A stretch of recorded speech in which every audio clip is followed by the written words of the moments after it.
நீண்ட இடைவெளிக்கு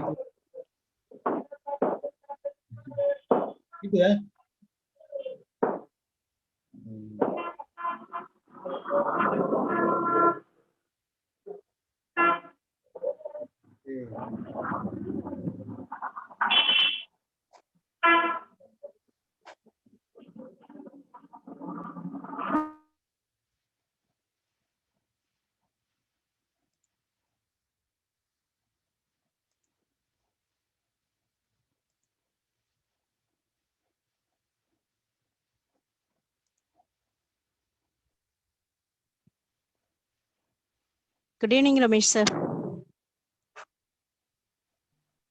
Good evening, madam. Ramesh எப்படி இருக்கீங்க? Okay, sir. ரொம்ப நாள் ஆயிடுச்சு சார் பார்த்து. லாக்டவுன்ல இருக்கோம். லாக்டவுன். ஆமா, இப்ப திரும்ப செகண்ட் லாக்டவுன் போட்டிருக்காங்க சார். ஆமா. எவ்வளவு நாளைக்கு லாக்டவுன் உங்களுக்கு? இப்போதைக்கு இன்னொரு வாரம். ஒரு வாரம். Okay. Next Monday, coming Monday, நாளையில இருந்து ஒரு வாரம். Okay okay okay. அன்பரசு எப்படி இருக்கீங்க?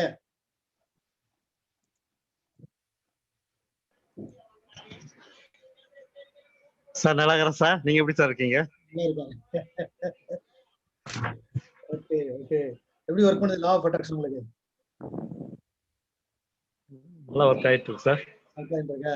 ஏற்கனவே சொல்றது சார், எல்லாமே நல்லா சிறப்பா ஒர்க் ஆயிட்டு இருக்கு சார். ஓகே. எத்தனை கோடி பாத்திருக்கீங்க? சீக்கிரம் சார், சீக்கிரம் 100 crores அச்சீவ் பண்றது sir. Very good very good. So 100 கோடி அச்சீவ் பண்ண முடியும்னு சொல்ற கட்ஸ் இருக்குல்ல, அதுவே பெரிய விஷயம். Thank you sir. நம்பிக்கை வேணும், என்னால முடியும், என்னால அந்த 100 கோடி அச்சீவ் பண்ண முடியும் அப்படின்றதுல. அடுத்தது என்ன பிசினஸ் இருக்கு, அந்த பிசினஸ் ஸ்கேல் அப் பண்ணோம்னா கண்டிப்பா இட் இஸ் பாசிபிள். சார் அதுக்கு அமௌண்ட் இது பண்ண சார், ஒரு 2 daysலயே வந்து அதுக்கு அமௌண்ட் அரேஞ்ச் ஆயிடுச்சு சார். ஒரு 8 to 10 lakh அமௌண்ட் அரேஞ்ச் ஆயிடுச்சு sir. Very good very good very good. So எல்லாமே லா ஆஃப் அட்ராக்ஷன் தான் சார். வெரி குட் வெரி குட். நீங்க ஒரு சில விஷயங்கள்லாம் பாருங்க. Okay sir, thank you sir. Okay, நம்ம ஆரம்பிச்சலாமா? எஸ் சார், ஸ்டார்ட் பண்ணலாம் sir. Okay. Good evening Joseph sir.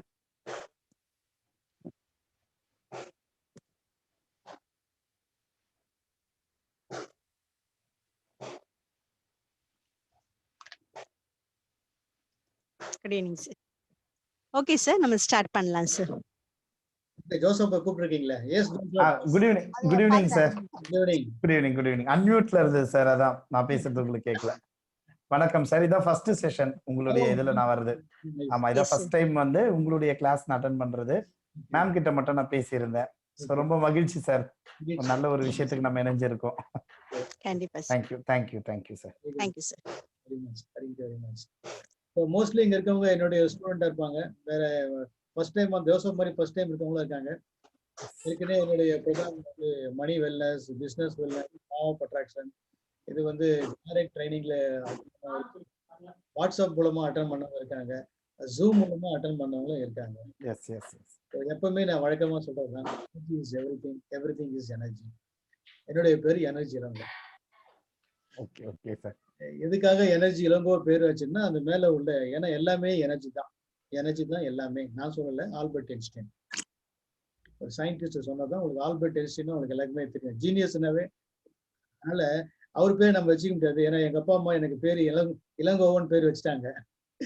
அவரு அந்த ஜீனியஸ் முடியலனாலும் அட்லீஸ்ட் முன்னாடி வைக்கலாமே அப்படின்றதால என்னுடைய பேரே வந்து எனர்ஜி இளங்கோ கே அப்படின்னு வச்சுட்டேன். ஸோ கிட்டத்தட்ட ஒரு 18 வருஷமா வந்து இந்த லா ஆஃப் அட்ராக்ஷன் அப்படின்ற ட்ரைனிங் போறாம நான் அட்டன் பண்ணது 18 வருஷத்துக்கு முன்னாடி.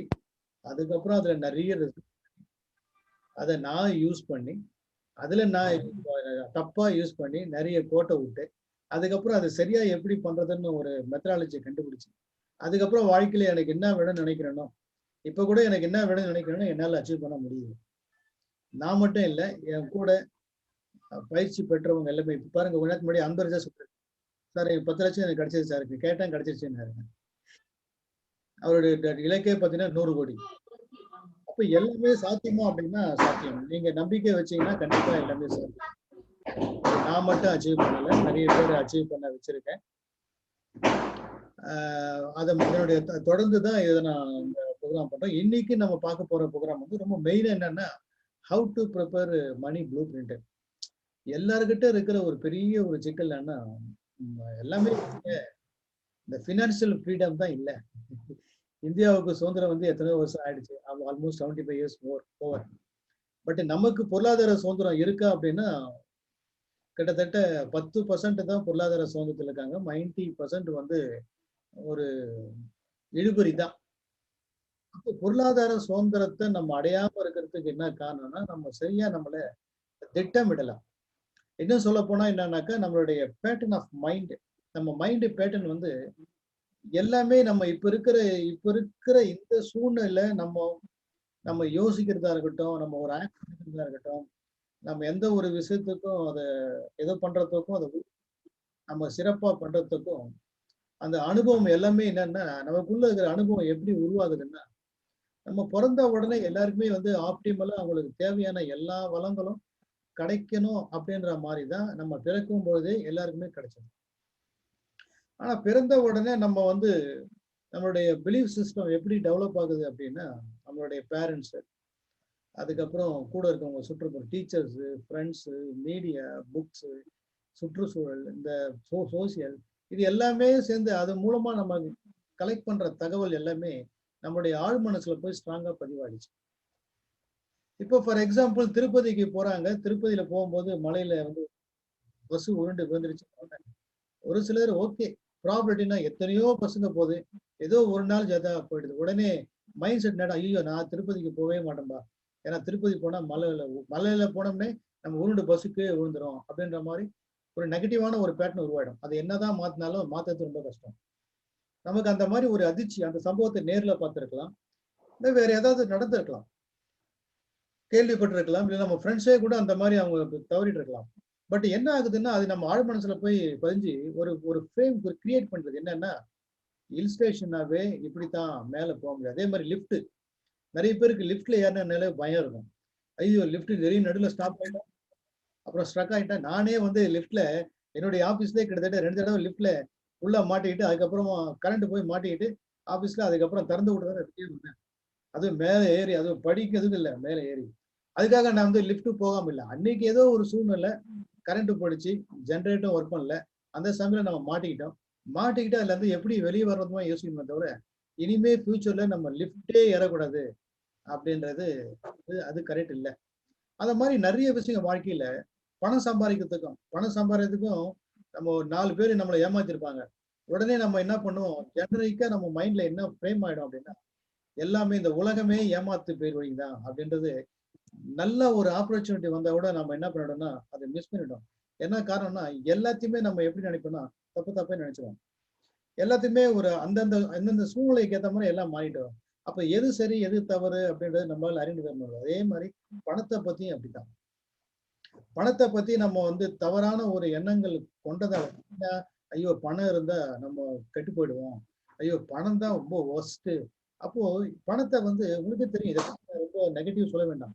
பணத்தை பத்தி நிறைய பேர் நெகட்டிவான ஒரு இன்ஃபர்மேஷன்ஸை அதை சொல்லி நல்லா அந்த பணத்துக்கும் நமக்கு பெரிய ஒரு இடைவெளி விட்டதால நம்ம என்ன நினைக்கிறோம்னா, நம்ம எல்லாம் இந்த பழமொழி தான், அந்த பழைய பழமொழிலாம் இருப்பாங்க, விரலுக்கேத்த வீக்கம், எவ்வளவு எண்ணெயை உடம்புல வச்சுட்டு நம்ம உருண்டாலும் ஒற்றை மண்ணு தான் விட்டோம். ஸோ இந்த மாதிரி வாழ்க்கையில ஜெயிக்க முடியாத ஒரு விஷயத்துக்கு நொண்டி சாக்கா அமைகிற ஒரு சில பழமொழிகளை இன்னும் நம்ம வந்து இந்த பழமொழியை நம்பிட்டே என்ன பண்றோம், அந்த நம்ம வாழ்க்கை அது மாதிரிதான் ஆகும் போல இருக்கு அப்படின்னு நம்மளை தவறா நினைச்சிட்டு பணத்தை பத்திய ஒரு விஷயத்த நம்ம மனசுக்குள்ள தவறா வடிவம் அமைச்சதால அது மேல ஒரு நெகட்டிவான ஒரு தாட் வந்து அந்த இம்பாக்டால என்ன ஆகுதுன்னா, வர வேண்டிய பணம் கூட நமக்கு வராம போறதுக்கு என்ன ரீசன்னா, we are not attracting.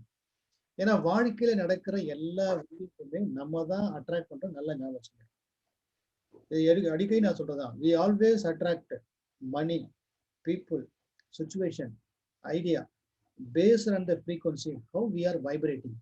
நம்ம எந்த மாதிரி உணர்வுகளை வெளிப்படுத்துறோமோ அதுக்கு ஒத்த உணர்வுகளை தான் இந்த பிரபஞ்சத்திலிருந்து நம்ம ரிசீவ் பண்றோம். இதுதான் என்னுடைய லா ஆஃப் அட்ராக்ஷன் பயிற்சியில ஒத்தவையை ஈர்க்கும் அப்படின்றதுதான். ஸோ அப்போ என்னன்னா எல்லாமே எதை பேஸ் பண்ணதுன்னா நம்மளுடைய எண்ணங்கள் தான். நம்ம எந்த மாதிரி உணர்வுகளை வெளிப்படுத்துறோமோ அதுக்கு ஒத்த உணர்வுகளை தான் இந்த பிரபஞ்சத்துல நம்ம ரிசீவ் பண்றோம். ஒரு ரேடியோ எப்படி ஒரு ஃப்ரீக்வன்சில ஒர்க் பண்ணுதோ, ஒரு டிவி எப்படி ஒரு ஃப்ரீக்வன்சில ஒர்க் பண்ணுதோ, அதே மாதிரி நம்மளும் ஒரு ஃப்ரீக்வன்சி அடிப்படையில தான் ஒர்க் பண்றோம். பட் எல்லாருக்குமே என்ன அப்படின்னா இந்த பினான்சியல் ஃப்ரீக்வன்சி இருக்கு இல்லையா, அதுதான் வந்து எல்லாருக்குமே சிக்னல் வீக்கா இருக்கு. அதை நீங்க கரெக்டா நீங்க அலைன் பண்ணிட்டீங்கன்னா நீங்க சூப்பர். ஏன்னா எல்லாருக்கும் சேம் நியூராலஜி தான். when it is possible for others it is possible for you also. ஆனா என்னன்னா எல்லாமே ரைட் ஸ்ட்ராட்டஜி, உங்களுக்கு கரெக்டா அந்த கெப்பாசிட்டி, அந்த ஃப்ரீக்வன்சி, அந்த உங்களுக்குள்ள இருக்கிற அந்த அந்த ஃப்ரீக்வன்சி தான், அந்த கரண்ட் தான் எப்படி இருக்கு, அது கரெக்டா அதை அலைன் ஆச்சுன்னா you are able to get everything. So அதனுடைய அடிப்படையில் இன்னைக்கு நான் உங்களுக்கு கொடுக்க போறது என்ன அப்படின்னா, இது ரொம்ப முக்கியம். இதெல்லாம் வந்து நான் சொல்ற விஷயம் புது விஷயமே கிடையாது. ஆக்சுவலா இதெல்லாம் வந்து அந்த காலத்துல நம்ம இருந்தது தான், வழக்கத்துல இருந்தது தான். நான் சின்ன குழந்தையா இருக்கும் போது நான் சொல்றது எப்பன்னா, அதாவது நான் பிறந்து ஒரு 5 வயசு இருக்கும்போது வீட்டுல இருக்கிற பீரோவை ஏதோ ஒன்று எடுக்கிறதுக்காக பண்ணும்போது ஒரு நோட் புக்கு கீழே விழுந்தது. விழுந்த நோட் புக்கை நான் பிரிச்சு பார்த்தேன். அதுல எங்க அப்பா வந்து கணக்கு வழக்கு எழுதி வச்சிருக்காரு. என்ன கணக்கு வழக்கு எழுதிச்சுன்னா அவருடைய வருமானம் எவ்வளோ, செலவு எவ்வளோ, ஈவன் எனக்கு பால் வாங்கினது கூட கணக்கு எழுதி வச்சிருக்காரு. ஹாஸ்பிட்டல் போனது, பால் வாங்கினது, நோட் புக் வாங்கினது, பென்சில் வாங்கினது, ஒரு சின்ன பெட்டி கேஷ் கூட அவர் எழுதி வச்சிருக்காரு. எல்லாமே எழுதி வச்சு டெய்லி வந்து அவர் பேலன்ஸ், கையிருப்பு என்ன பேலன்ஸ்னு அதையும் போட்டிருக்காரு. அப்புறம் அங்க இங்க சென்னையில இருந்து ஊருக்கு அனுப்புறதுக்கு பணத்தை அனுப்புறது, ஊர்ல விவசாயம் பண்றதுக்கு பணம் அனுப்புறது, இன்னும் சொல்ல போனா எங்க அப்பா கட்சியில இருந்திருக்காரு அந்த காலத்துல, அதுக்கு பணம் செலவு பண்ணிருக்காரு. ஸோ இந்த மாதிரி என்னென்ன சின்ன செலவு நயா பைசா விடாம எல்லாத்தையுமே அந்த நோட் புக்ல வரவு செலவு கணக்கும் எழுதிருந்தார். அப்போ நான் எங்க அம்மா கிட்ட கேட்டேன், என்னம்மா அது அப்பா இது மாதிரி கஞ்ச பிசினரியா இருக்காரு, எனக்கு பால் வாங்கினத கூட ஒரு கணக்கு எழுதி வச்சிருக்காரு அப்படின்னு நான் வந்து கிண்டல் பண்ணேன். ஆக்சுவலா அதுதான் சரியான திட்டமிடல். நம்ம கிட்ட என்ன பணம் இருக்கு, அந்த வருமானத்துக்கு ஏற்ற மாதிரி குடும்பம் நடத்தணும். அதே சமயத்துல ஃபர்தரா நமக்கு தேவைகள் ஏற்படும் போது, இல்ல நம்ம விருப்பங்கள் வரும்போது, அந்த விருப்பத்துக்கு ஏற்ற பணம் வேணும்னா அதை கடன் வாங்காம நம்ம கிட்ட இருக்கிற பணத்தை இன்னும் எப்படி நம்ம பெருக்க முடியும். நம்ம வேலைக்கு போறோம்னா வேலை செய்யற இடத்துல நமக்கு என்ன வருமானம் வரும், அங்க வேலை செய்யற இடத்துல அடிஷ்னலா வருமானம் வரணும்னா அங்க ஓவர் டைம்னு ஒரு ஆப்ஷன் இருக்கு. அந்த ஓவர் டைமை யூஸ் பண்ணி அது மூலமா வருமானத்தை பெறுறது. அது மட்டும் இல்லாம இது இல்லாம செகண்ட் இன்கமுக்கு நம்ம என்ன பண்ணலாம், வேற ஏதாவது நம்ம பார்ட் டைம்ல ஏதாவது ஒர்க் பண்ணலாமா. இப்ப நானே அந்த காலத்தை நான் வந்து எண்ணூர் ஃபவுண்டேஷன்ல நான் ஒர்க் பண்ணும்போது பார்ட் டைம்ல நான் ஒர்க் பண்ணேன். ஈவினிங் பார்ட் டைம்ல நான் வந்து ஒரு எஜுகேஷன் சென்டர்ல நான் ஒர்க் பண்ணேன், அந்த சென்டரை பார்த்துக்கிறதுல.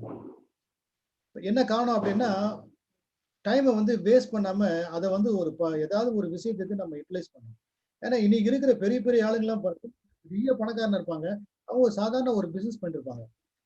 அவங்க கேட்போம், என்ன இவ்வளவு பெரிய பணம் இருக்கு, எக்கச்சக்கமா இருக்கு உங்ககிட்ட பணம், நீங்க அந்த பிசினஸ் எல்லாம் பண்றீங்க அப்படின்னு கேட்டா, டைமை வேஸ்ட் பண்ணக்கூடாது, சும்மா இருக்கக்கூடாது, நம்ம ஏதாவது பண்ணணும் அப்படின்றதால என் டைமை நான் இதுக்கு நான் பண்றேன், இதன் மூலமா எனக்கும் பணம் கிடையாது, நான் 4 பேருக்கு வேலை கொடுக்குறேன் அப்படின்ற மாதிரி. ஏன் இவன் எடுத்துங்களா பெரிய பெரிய கோடி சொன்ன, இப்போ முகேஷ் அம்பானியே எடுத்துங்க, அவரு இருக்கிற வருமானத்துக்கு, அவருக்கு இருக்கிற இதுக்கு பணத்துக்கு செல்வாக்குக்கு அவர் சும்மா வீட்டுல இருந்து ஒரு 10 தலைமுறைக்கு அவர் சொல்லி சொல்லிட்டார், இன்னும் மேலே கூட இருக்கலாம், அவர் சும்மா வந்து பணம் சம்பாதிக்கலாம். ஆனா இருந்தாலும் புதுசா என்ன பண்றாரு, இப்ப கூட Facebookல டைய போட்டிருக்காங்க.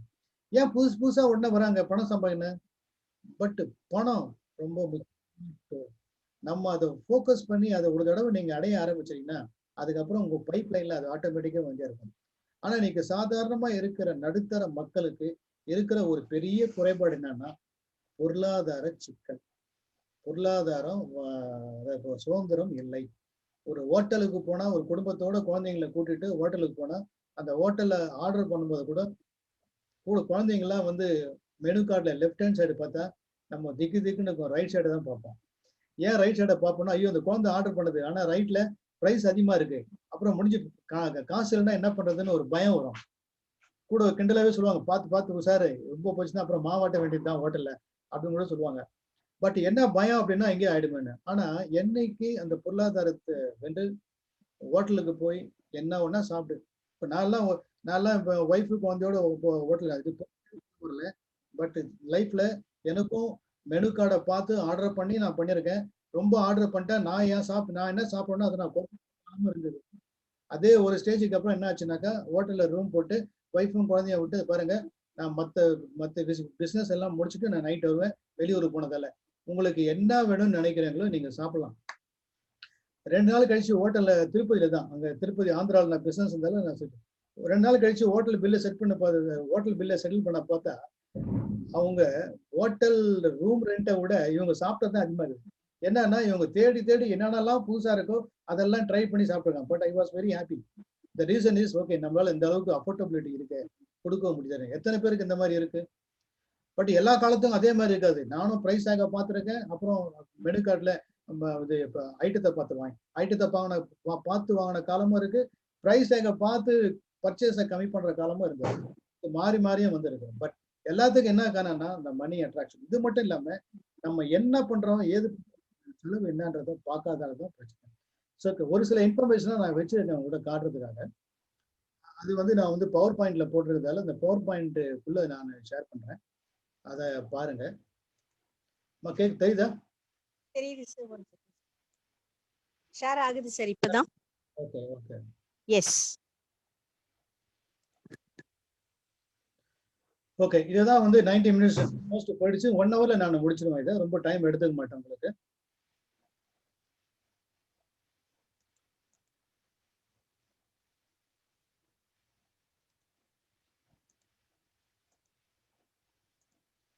ஓகே, இந்த 90 மினிட் இந்த ஆல்மோஸ்ட் ஒரு how to prepare your money blueprint அதுதான். அதுக்கு முன்னாடி ஒரு சின்ன ஒரு information. Never depend on single income, make investment to create a second source.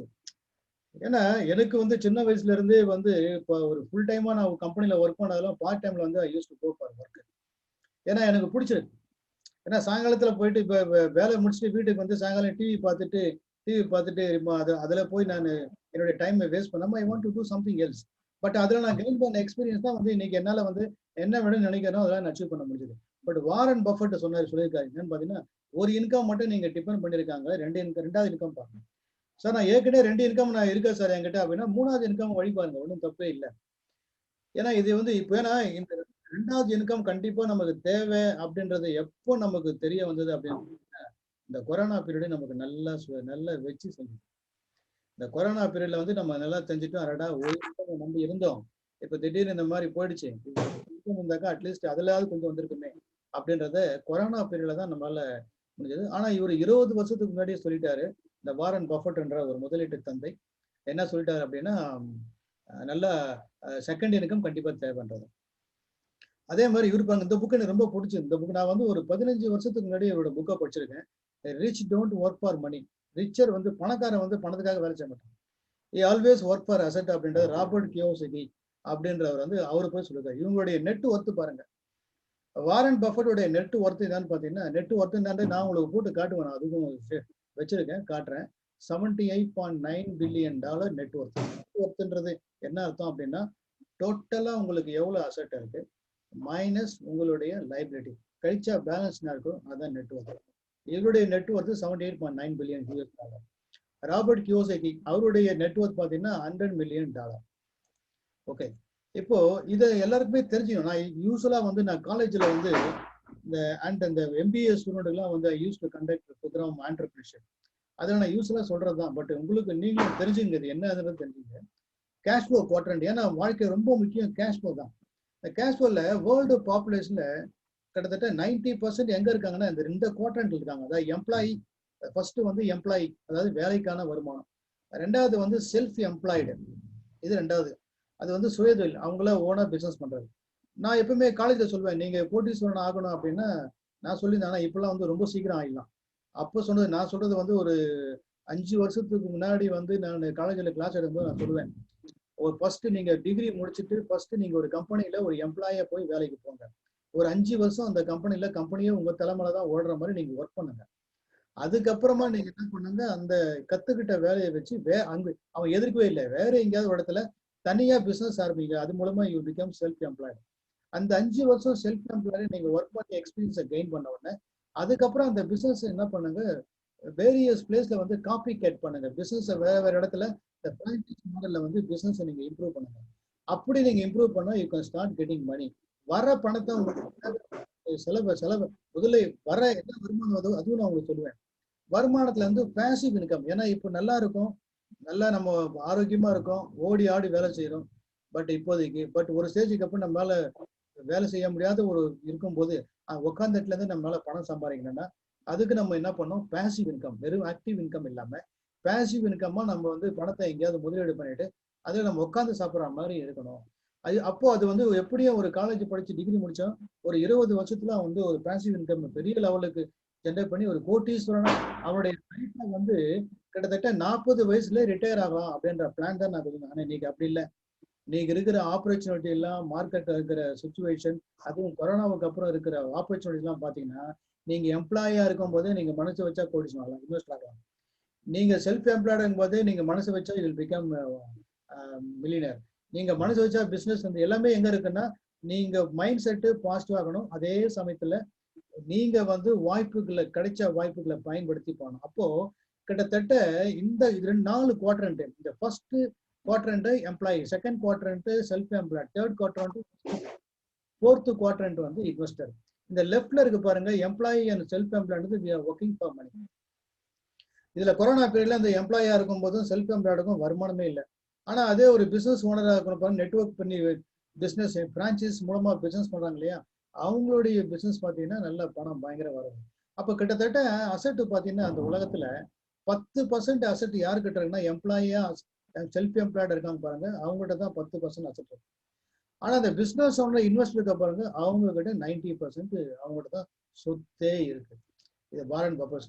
இன்னொன்னு முக்கியமான பாருங்க, இப்போ நம்ம பணத்தை வந்து நம்ம கையாளுறதை பத்தி நான் உங்களுக்கு சொல்ல போறேன். அதுக்கு முன்னாடி இன்னொரு உலகத்தின் 8வது அதிசயம் என்னன்னு பாத்தீங்கன்னா கூட்டு வட்டி.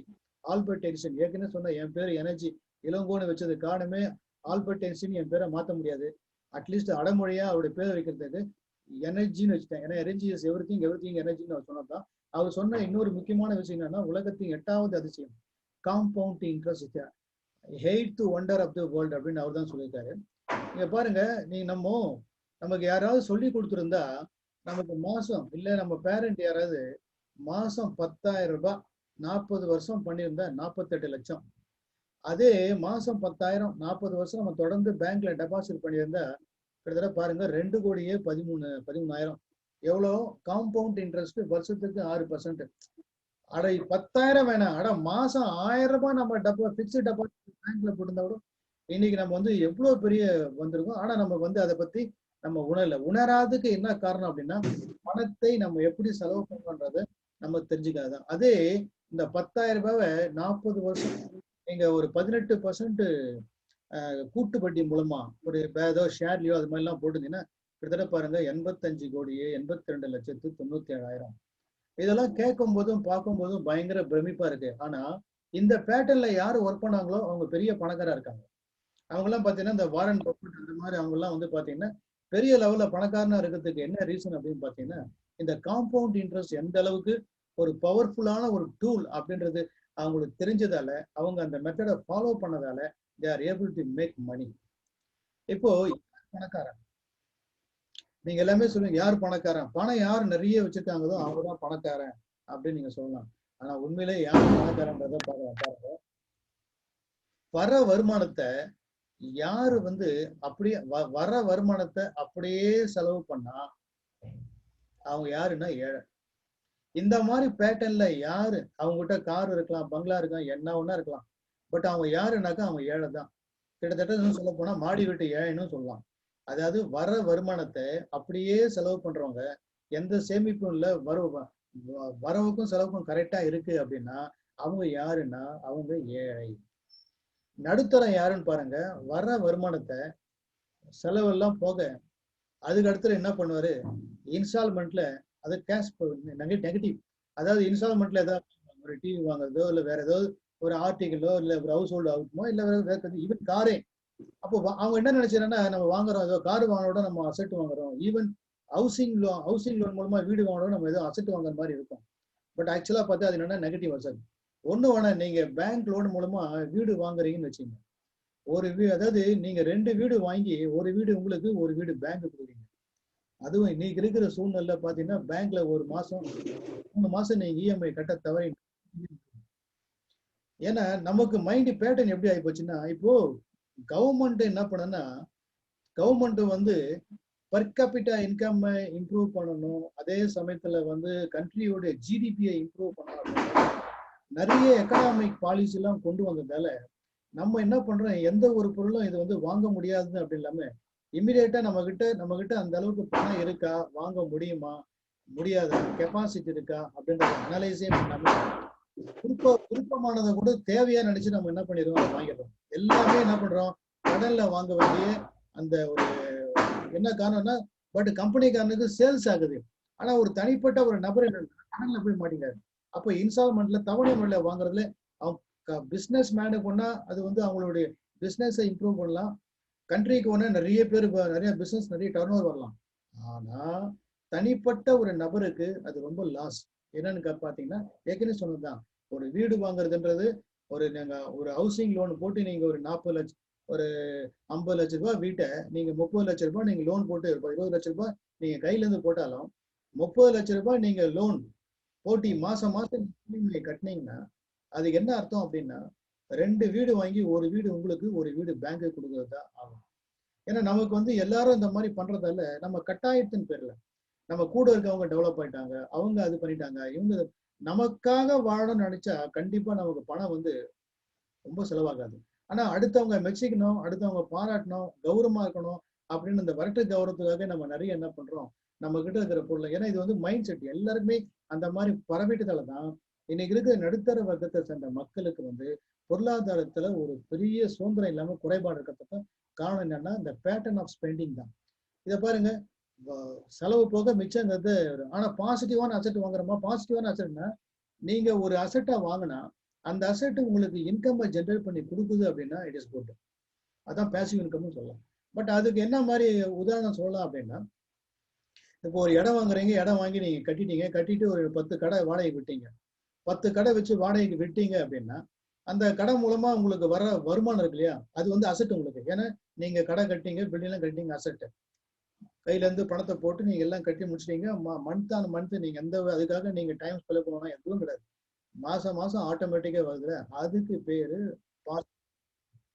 பட் நம்ம அதுல மைண்ட் செட் போதா அப்படின்னா அதுல போல. சரி, இது நடுத்தரம், இது பேட்டர்ன் ஆஃப் ஸ்பெண்டிங், ஏழையுடைய எந்தெந்த பேட்டர்ன். அப்ப இந்த மாதிரி ஒரு பேட்டர்ன்ல ஒருத்தர் பணத்தை நிர்வகிக்கிறாருன்னா அவர் நடுத்தரம். யாரு உண்மையிலே பணக்காரர் யாருன்னு பாத்தீங்கன்னா, வர வருமானத்தை முதல்ல சேமிப்பு. ஏன்னா சின்ன வயசுல படிக்கும் போதெல்லாம் வந்து ஸ்கூல்லேயே நம்ம கத்துக் கொடுத்தாங்க. என்ன கத்துக் கொடுத்தாங்கன்னா, ஒரு சின்ன வீட்டுல உண்டி வாங்கிக்கிங்க, உண்டி வாங்கிட்டு டெய்லி உங்களுக்கு என்ன காசு கிடைக்குதோ அந்த காசை வந்து இந்த உண்டியில போட்டே இருக்கணும் அப்படின்னு சொல்லுவாங்க. இப்ப நமக்கு என்ன ஆகுதுன்னா, சின்ன வயசுல நமக்கு என்ன மாதிரி நம்மளுடைய பேட்டர்ன் எப்படி நம்ம ஆழ் மனசுல பதிதோ, அப்போ நம்ம சின்ன வயசுல படிக்கும் பொழுது அந்த வயசுல நமக்குள்ள வந்து சேமிக்கணும் அப்படின்ற ஒரு மைண்ட் செட் நமக்கு மனசுல வர்றதால நம்ம என்ன பண்ண, நம்ம வீட்டுல பேரண்ட் ஸ்கூல்ல கம்பல் பண்ணுவாங்க, எல்லாம் உண்டி வாங்கிட்டீங்களா, வீட்டுல உண்டி வாங்கி வச்சீங்க, டெய்லி வந்து பணம் போடணும், எப்பெல்லாம் உங்களுக்கு பணம் கிடைக்குதோ எக்ஸ்ட்ரா இல்ல பணம் எப்போ கிடைக்குதோ அப்படிலாம் நீங்க. அப்போ சின்ன வயசுலயே நமக்கு என்ன மாதிரி கத்து கொடுத்தாங்க அப்படின்னா, பணத்தை சேமிக்கணும் அப்படின்றது, சேமிப்பு அப்படின்றத கத்து கொடுத்தாங்க. நம்ம அதை ஃபாலோ பண்ணல. ஆனா பணம் யார் பணக்காரர் பாருங்க, ஃபர்ஸ்ட் வந்தோடனே சேமிப்பு. சேமிப்பு முடிஞ்ச உடனே ஒரு அசெட் வாங்குவாங்க. அந்த அசெட் என்னவா இருக்கும் அப்படின்னா, அது உங்களுக்கு வருமானத்தை ஈட்டக்கூடிய அளவுக்கு ஒரு அசெட் ஏதாவது ஒண்ணு வாங்கி அதை ஈவன் வாங்கி விட ரெண்ட் கொடுப்பாங்க. ஏன்னா எந்த ஒரு அசெட் வாங்கினாலும் அது வந்து சும்மா அப்படியே இருக்கக்கூடாது, அது வந்து கேஷ் ஜென்ரேட் பண்ற அளவுக்கு அந்த மாதிரி பண்ணு. ஸோ வர வருமானத்தை முதல்ல சேமிப்பு, ரெண்டாவது பாசிட்டிவ் கேஷ். பாசிட்டிவா கேஷ் கொடுக்குற ஏதாவது வருமானத்தை கொடுக்குற ஏதாவது ஒரு முதலீட்டில் இருப்பாங்க, முதலீட்டுல பண்ணுவாங்க. அப்புறம் தான் அவங்க என்ன பண்ணுவாங்க, வேற என்ன செலவு இருக்குதோ அப்படிதான் பண்ணுவாங்க. ஸோ இந்த பேட்டர்ன்ல யார் இருக்காங்களோ அவங்க தான் பணக்காரர். இவர் எங்க இருப்பாரு, இவர் குடிசையிலயும் இருக்கலாம், இல்ல பெரிய பங்களாவிலயும் இருக்கலாம், இதுதான் பணக்காரர். ஆனா ஒரு பணக்காரா இருப்பாரு, ஆனா அவருடைய மெத்தட் ஆஃப் வேற மாதிரி இருந்து ஏழைக்கு ஏற்ற மாதிரி இருந்தாக்கா அந்த ஃபர்ஸ்ட் மெத்தட்ல இருந்து அவர் ஏழை தான், ஈவன் மாடிபிட்டி ஏழை. அப்போ அவர் வந்து பணக்காரர் பாருங்க, அவருடைய எக்ஸ்பென்சஸ் அவர் நெகட்டிவ் பக்கம் போகவே மாட்டார். நீங்க ஒன்னா நல்லா கவனிச்சு பாருங்க, அவங்க கூட நல்ல பிசினஸ் பண்ற பெரிய பணக்கார யாரோ ஒரு ஃப்ரெண்டா இருந்தா அவங்கள வாட்ச் பண்ணி பாருங்க, அவங்களுடைய பேட்டர்ன் ஆஃப் எக்ஸ்பென்சஸ் என்னன்னு பாத்தீங்கன்னா அப்படிதான்.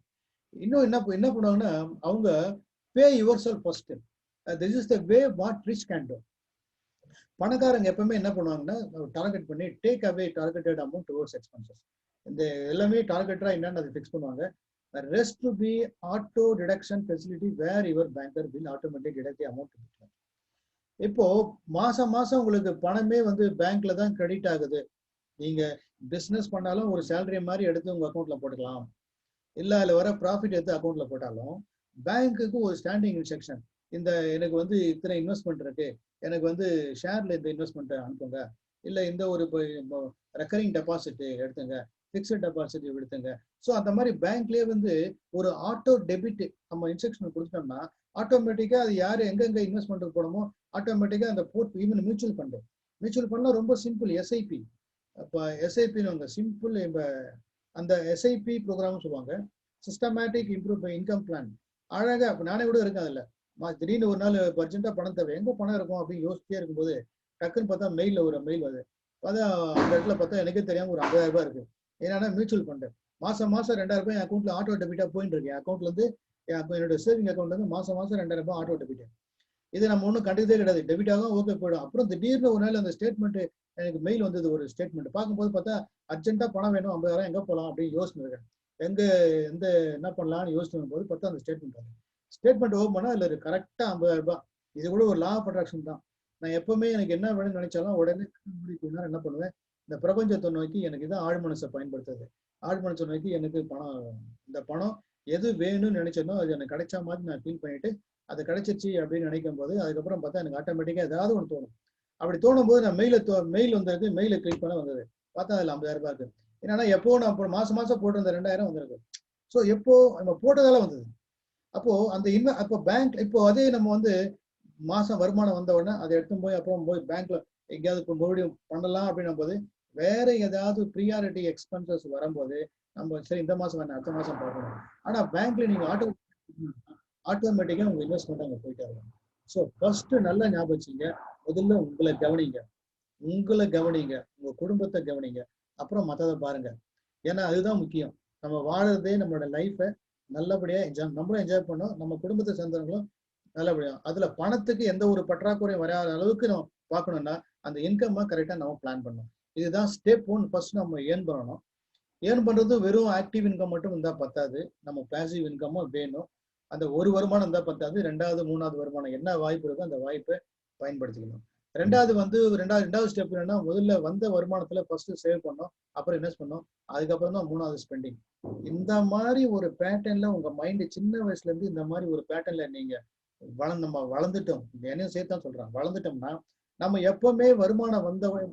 ஒரு சில பெரியவங்க எல்லாம் பாருங்களேன், எந்த ஒரு வருமானம் வந்தாலும் அதுல ஒரு போர்ஷன் எடுத்து என்ன பண்ணுவாங்க, இந்த எங்களுக்குன்னு கொடுத்துருவாங்க ஒரு சேமிப்பு. அந்த மாதிரி நீங்களே பாருங்க, உங்க பெரியவங்கள உங்களுடைய பேரண்ட்டு கிட்டத்தட்ட ஒரு உங்க தாத்தா இல்ல உங்க அப்பா அந்த மாதிரி ரொம்ப வயசு ஒரு கிட்டத்தட்ட மோர் தென் 60 இயர்ஸ் ஓல்டு உள்ளவங்கள நீங்க ஒரு இப்போ இருக்க 70 இயர்ஸ் இருக்காங்க பாருங்க, அவங்கள கேட்டு பாருங்க. அவங்களுடைய பேட்டர்ன் எப்படி இருக்கணும், சம்பாதிக்கணும், சேமிக்கணும், அப்புறம் எங்கேயாவது முதலீடு பண்ணணும், அப்புறம் தான் செலவு பண்ணணும் அப்படின்ற பேட்டர்ன் தான். இன்னைக்கு என்ன ஆயிப்போச்சு, எங்க சார் சேமிக்க முடியுது, வர வருமானம் எல்லாமே செலவாகுதுன்னா வர வருமானம் ஃபுல்லா நம்ம இன்வெஸ்ட்மெண்ட்டுக்கு ஆட்டோ டெபிட் போல இஎம்ஐக்கு ஆட்டோ டெபிட் போயிட்டு இருக்கு.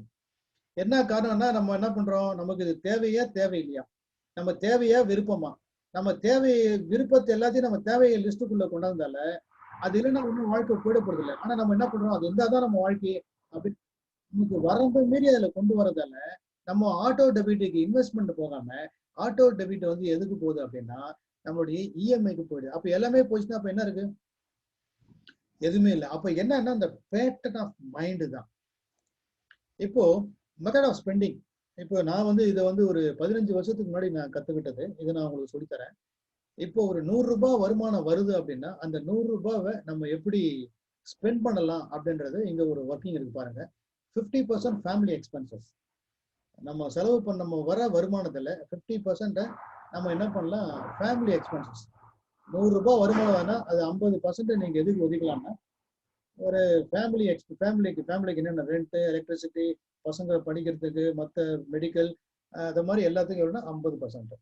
ரெண்டாவது ஒரு 10% வந்து லாங் டேர்ம் இன்வெஸ்ட்மெண்ட்டுக்கு ஒதுக்கணும். லாங் டேர்ம்னா அது மேபி இன்சூரன்ஸா இருக்கலாம், இல்லை மியூச்சுவல் ஃபண்டா இருக்கலாம், வாட் எவர் மேபி. லாங் டைம்னா நான் இன்னைக்கு நம்ம ஒர்க் பண்றோம், ஒரு ஆஃப்டர் சோ மெனி இயர்ஸ் ஒரு ஸ்டேஜுக்கு அப்புறம் நம்மளால ஒர்க் பண்ண முடியாத ஒரு சூழ்நிலை வரும்போது நம்ம போட்டு வச்சிருந்த பணம் வந்து பேசிவ் இன்கம் கொடுக்கும்போது நம்ம வரும். இப்போ ஒரு ஆசிரியர் ஒரு கவர்மெண்ட் ஆசிரியர் இருக்காருன்னா பாருங்க, அவர் ரிட்டையர் ஆயிட்டா அவருக்கு மாசம் பென்ஷன் வருது. இப்போ நீங்க தனியார் நிறுவனத்துல ஒர்க் பண்றீங்க, இப்போ மாசமா நீங்க ஒரு ரிட்டையர் ஆயிட்டு வெளியே வந்தா உங்களுக்கு பென்ஷன் கிடையாது. இப்பவே கவர்மெண்ட்ல ஒரு சிலருக்கு பென்ஷன் கிடையாது. அப்ப பென்ஷன் இல்லாத சூழ்நிலை நமக்கு என்ன பண்றது? அப்ப ஏதாவது ஒரு லாங் டேர்மா மாசம் ஏதாவது ஒரு லாங் டேர்ம் இன்வெஸ்ட்மெண்ட் போட்டிருந்தா அது நம்மளை காப்பாத்தல. அப்போ அது எத்தனை பர்சன்டேஜ் நம்ம வச்சுக்கலாம் அப்படின்னா, நம்ம டோட்டல் வருமானத்துல ஒரு 10% லாங் டேர்ம் இன்வெஸ்ட்மெண்ட்டுக்கு ஒதுக்கலாம். அடுத்த ஒரு 10% எங்கன்னா ஃபினான்ஷியல் ஃப்ரீடம் அக்கௌண்ட். இந்த ஃபினான்ஷியல் ஃப்ரீடம் அக்கௌண்ட் ஒரு 10%. இது பாத்தீங்கன்னா நானே பார்த்துருக்கேன் கண் கூட. இப்போ நான் வந்து நான் பிறந்தது கிராமம் தான், வளர்ந்தது எல்லாமே சென்னை. அப்படி ஸ்கூல் லீவ் விட்ட உடனே நாங்க இது மாதிரி பாட்டி வீட்டுக்கு போவோம். அங்க வீட்டுக்கு போனாக்கா எங்க பாட்டி கிட்ட வந்து காசு கேட்பேன். அர்ஜென்ட்டா ஏதாவது வாங்கணும்னா, ஏதாவது சாப்பிடணும், இல்லை ஏதாவது வாங்கணும், காசு கொடுங்க அப்படின்னு. அப்போ அவங்க என்ன பண்ணுவாங்க, அந்த கொண்டாடுறேன் அப்படின்ட்டு போவாங்க. ஸோ அவங்களுக்கு எக்ஸ்ட்ரா பணம் தேவைப்படும் போது எங்கேருந்து கொண்டு வராங்க அப்படின்னு பார்த்தீங்கன்னா, இந்த பானை இங்கே அடுக்கி வச்சிருப்பாங்க வீட்டு மூலையில ஒரு பானை. இப்போ இவங்க என்ன பண்ணுவாங்க, பானை கொண்டு கை விடுவாங்க. எந்த பானையில எவ்வளவு பணம் இருக்கு அவங்க தெரியாது.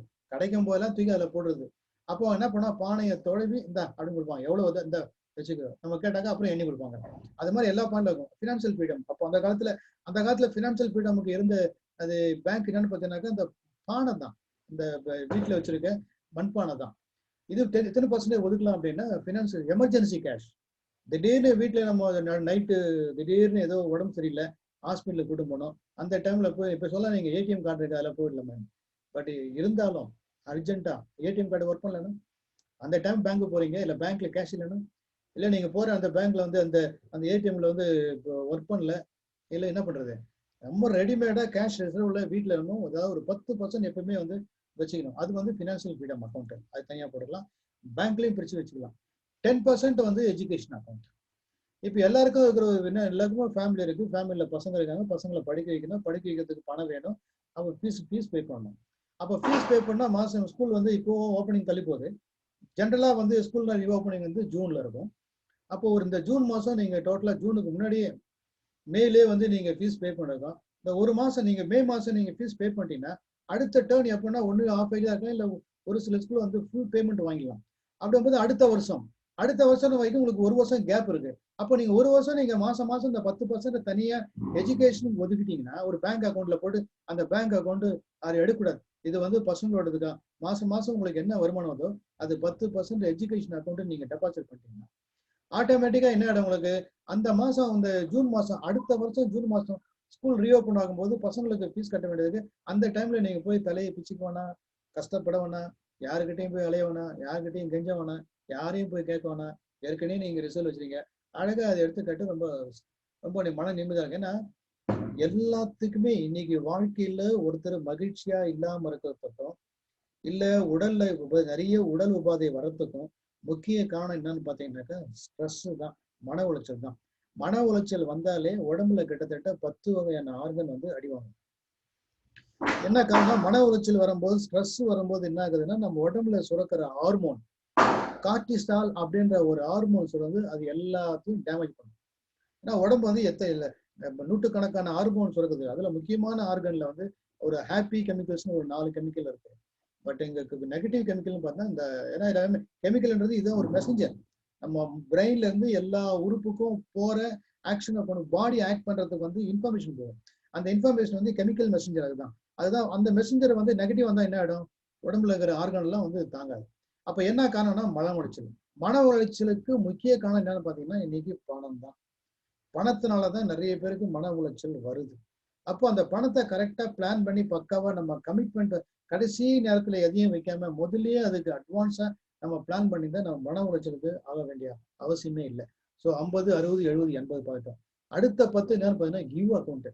என்னன்னா எப்பவுமே பிரபஞ்சத்தை பொறுத்த வரைக்கும் whatever you give you receive back. நீங்க என்ன கொடுக்குறீங்களோ அதுதான் உங்களுக்கு திருப்பி கிடைக்கும். ஆமா, அப்போ நம்ம என்ன பண்ணலாம், நம்ம கிட்ட இருக்கிற பண்ணல 10% ஆனா நீங்க குறைச்சிக்கலாம். கையில உங்களுக்கு மிச்சமா இருக்கு அப்படின்னா யூ கேன் கிவ். இல்லைன்னா அது 10 இல்ல, ஒரு 1% ஆகுது. அட்லீஸ்ட் உங்க வருமானத்துல 1% ஆகுது தானம் தர்மம் பண்ண. தர்மம் தலை காக்கும் அப்படின்றது எதிர்பார்த்துலாம் இல்லை. You give whatever you give you receive back. எப்படி நீங்க வந்து பேங்க்ல வந்து ஒரு அமௌண்ட்டை டெபாசிட் பண்ணா பிக்ஸ்ட் டெபாசிட்ல போனீங்கன்னா மந்த் ஆன் மந்த் கேட்டு காம்பவுண்ட் இன்ட்ரெஸ்ட் மூலமா எப்படி பணம் வருதோ அதே மாதிரி இந்த பிரபஞ்சத்துல நீங்க யாருக்காவது உங்க மாசம் சம்பளத்துல அட்லீஸ்ட் 1%, 1% 10% யாருக்காவது அதுல யாருக்காவது படிக்க வைக்கலாம், கல்வி தானம் பண்ணலாம். இல்ல அவங்களுக்கு ஏதாவது முக்கியமான தானம் வந்து கல்வி தானம். அவங்களுக்கு யாருக்காவது சொல்லிக் கொடுங்க. சொல்லிக் கொடுத்து அது மூலமா அந்த பணத்தை அவங்களுக்கு செலவு பண்ண முடியாம காசுக்காக அவங்க டெவலப் ஆக முடியும்னா அதுக்கு நீங்க கொஞ்சம் கான்ட்ரிபியூட் பண்ணுங்க. Whatever you give receive back. உங்களால ஃபியூச்சர்ல வந்து பல மடங்கு உங்க பெரிய நீங்க ஐயோ நம்ம கிட்ட ஒண்ணு இல்லையே நினைக்காதீங்க. ஓகே வரும் அப்படின்னு நினைச்சீங்கன்னா இந்த கை நீட்டினீங்கன்னா கண்டிப்பா உங்களுக்கு ஆட்டோமேட்டிக்கா எங்க இருந்து வரணும்னு சொல்ல முடியாது. இப்ப கெட் பிகாஸ் நீங்க ஏற்கனவே ஐயோ எனக்கு யாருமே ஹெல்ப் பண்ண மாட்டாங்கன்னா நம்ம யாருக்காவது ஹெல்ப் பண்ணி தான் நமக்கு ஹெல்ப் வரும். நம்ம யாருக்குமே ஹெல்ப் பண்ணல, யாருக்கும் ஒண்ணு பண்ணலைன்னா நமக்கு யாரும் nothing will come to us. So whatever you give you receive back. அப்போ கொஞ்சம் கிவ் ஆகுன்றது உங்க சௌகரியத்துக்கு தகுந்த மாதிரி 1% இருந்து இதெல்லாம் வந்து ஒரு யார்ஸ்டிக். இது வந்து ஒரு செட் பண்ணிருக்கு ஒரு ஃபார்முலால ஒரு நாம்ஸ். இந்த நாம்ஸ் 100% அப்படிதான் பண்ணணும் அப்படின்னு இல்லை. நீங்க 100% பண்ணா நல்லா இருக்கும். அடுத்தது பிளே அக்கௌண்ட் ரொம்ப முக்கியம். இன்னைக்கு இருக்கிறவங்க பாத்தீங்கன்னா வீட்டுல எல்லாம் வந்து ரொம்ப மன இறுக்கத்தோடு இருக்காங்க. என்ன காரணம் அப்படின்னா பொருளாதார சிக்கல், பணம் இல்லை, இப்போ ஒய்ஃபு குழந்தைங்கள கூப்பிட்டு வெளியே எங்கேயும் போக முடியல. அது ஒரு பக்கம் கொரோனா அது இருக்கட்டும். பட் நார்மல்சிக்கு வந்தாலும் குழந்தைங்களோட சேர்ந்து ஒரு நல்ல ஒரு ஹோட்டல்ல போய் குழந்தைங்களோட சாப்பிட்றதோ, ஒரு குழந்தைங்களை அவுட்டிங் கூட்டும் போறதோ, இந்த மாதிரி எங்கேயாவது குழந்தைங்களுக்கு வெளியே கூட்டும் போறதுக்கு பண்ணல. ஏன்னா அதுக்கு பணம் இல்லை. அப்போ அதுக்கு நம்ம என்ன பண்ணலாம், ஒரு 10% வாழ்க்கையே வாழ்வதுக்கு தான். அதுவும் நம்மளுடைய மனைவி மக்களோட நல்லா சந்தோஷமா வாழணும். ஃபேமிலின்றது இதுதான். உங்க பேரண்ட் இருக்காங்கன்னா பேரண்ட்டை பார்த்துக்கணும். Vice versa. ஏன்னா எங்க ஹஸ்பண்டு ஒய்ஃப் 2 பேரும் வைஸ் வர்சா, ஸ்பவுஸ், அப்புறம் குழந்தைங்க. இவங்க எல்லாமே இந்த ஸ்நேகத்தை தான் நான் மெஜாரிட்டியா நான் கூட்டு குடும்பத்தை பேஸ் பண்ணி தான் நான் பேசிட்டு இருக்கேன். அதுக்கு இப்படிதான் இருக்கணும்னு நான் சொல்ல வரல. ஒரு பேஸ் ஒரு ஆவரேஜா ஒரு எடுக்கும்போது ஒரு ஃபேமிலி எடுக்கும்போது ஒரு கூட்டு குடும்பம் அப்படின்னு நினைச்சு அந்த அடிப்படையில் நான் பேசுறேன். அப்போ குடும்பத்துல எல்லாரையும் ஒரு இடத்துல எங்கேயாவது ஊருக்கு கூட்டும் போதோ இல்லை எங்கேயாவது நீங்க ஏதாவது பிக்னிக் போறதோ இல்லை எனிதிங் எல்ஸ், அதுக்கு ஒரு என்ன பண்ண அந்த டைம்ல போய் கடன் வாங்கி சந்தோஷமா இருக்கணுன்றதுக்காக கடனை வாங்கி நம்ம வந்து கஷ்டப்படும். அப்போ அங்க என்ன பண்ணோம், பணத்தை நம்ம அப்பப்போ நம்ம பணத்தை ஒரு 10% தனியா பிளே அக்கௌண்ட் ஜாலியா இருக்கா, play account R jolly account with your family. அப்போ என்ன பண்ணலாம், அதன் மூலமா என்ன பண்ணலாம், அந்த பணத்தை வச்சு நம்ம ஜாலியா இருக்கலாம். ஸோ இதை மாதிரி தான் மெத்தட் ஆஃப் ஸ்பெண்டிங். இப்போ நான் உங்களுக்கு இந்த மணி ப்ளூ பிரிண்ட் அப்படின்ற ஒரு கேஸ் ஸ்டடியை நான் உங்களுக்கு சொல்ல போறேன். இந்த கேஸ் ஸ்டடி பிரகாரம் ஒரு ஃபேமிலியில மொத்தம் 6 பேர் இருக்காங்க. அங்க ஹஸ்பண்ட் ஒய்ஃப் 2 பேருமே வேலைக்கு போறாங்க. ஹஸ்பண்டுக்கு சம்பளம் 25,000, ஒய்ஃபுக்கு சம்பளம் 20,000. ஆனா அவருக்கு லோன் பாத்தீங்கன்னா கடன் வந்து கிட்டத்தட்ட 31 லட்சம் ரூபாய் கடன் இருக்கு. வீடு இருக்கு, அது ஓன் ஹவுஸா என்ன இல்ல, அது லோன் ஹவுஸ். நிறைய பேர் இப்படிதான் இருப்பாங்க. நிறைய பேர்கிட்ட ஓன் ஹவுஸா, வீடு எங்க சொந்த வீடா, ஆமாங்க சொந்த வீடு, வாடகை சொந்தமா அப்படின்னா சொந்த வீடுங்க. என்ன லோன் ஹவுஸா ஓன் ஹவுஸான்னா மெஜாரிட்டி எல்லாமே லோன் ஹவுஸ் தான். எல்லாமே இஎம்ஐல தான் வாங்கிட்டு இருக்கு. அப்போ லோன் ஹவுஸ் ஒண்ணு இருக்கு. இன்னொன்று மாசம் அவருக்கு எவ்வளவு பட்ஜெட் டெபிசிட் விழுது அப்படின்னு பாத்தீங்கன்னா 8,800 ரூபாய் மாசம் அவருக்கு துண்டு விழுது. எவ்வளவு இவரு எப்படி குடும்பத்தை நடத்துறாரு அப்படின்றதான் உங்களுக்கு வந்து நான் ஒரு எக்ஸல் சீட் மூலமா அந்த மணி ப்ளூ பிரிண்ட் தான் உங்களுக்கு காட்டப்போறேன். Are you all ready?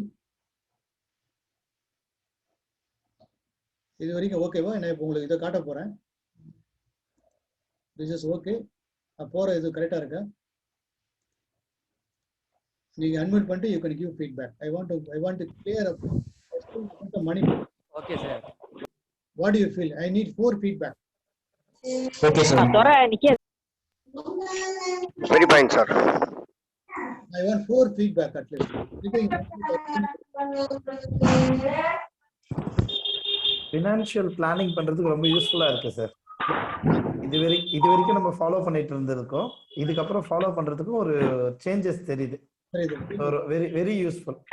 அந்த மெத்தட் மாத்தணும். நம்ம லா ஆஃப் அட்ராக்ஷன்ல மணி அட்ராக்ட் பண்றோம், ஓகே, அதை எப்படி ஹேண்டில் பண்றதுன்னு தெரியணும்ல. ஸோ அதுக்கு யூஸ்ஃபுல்லா இருக்கு சார். Thank you sir.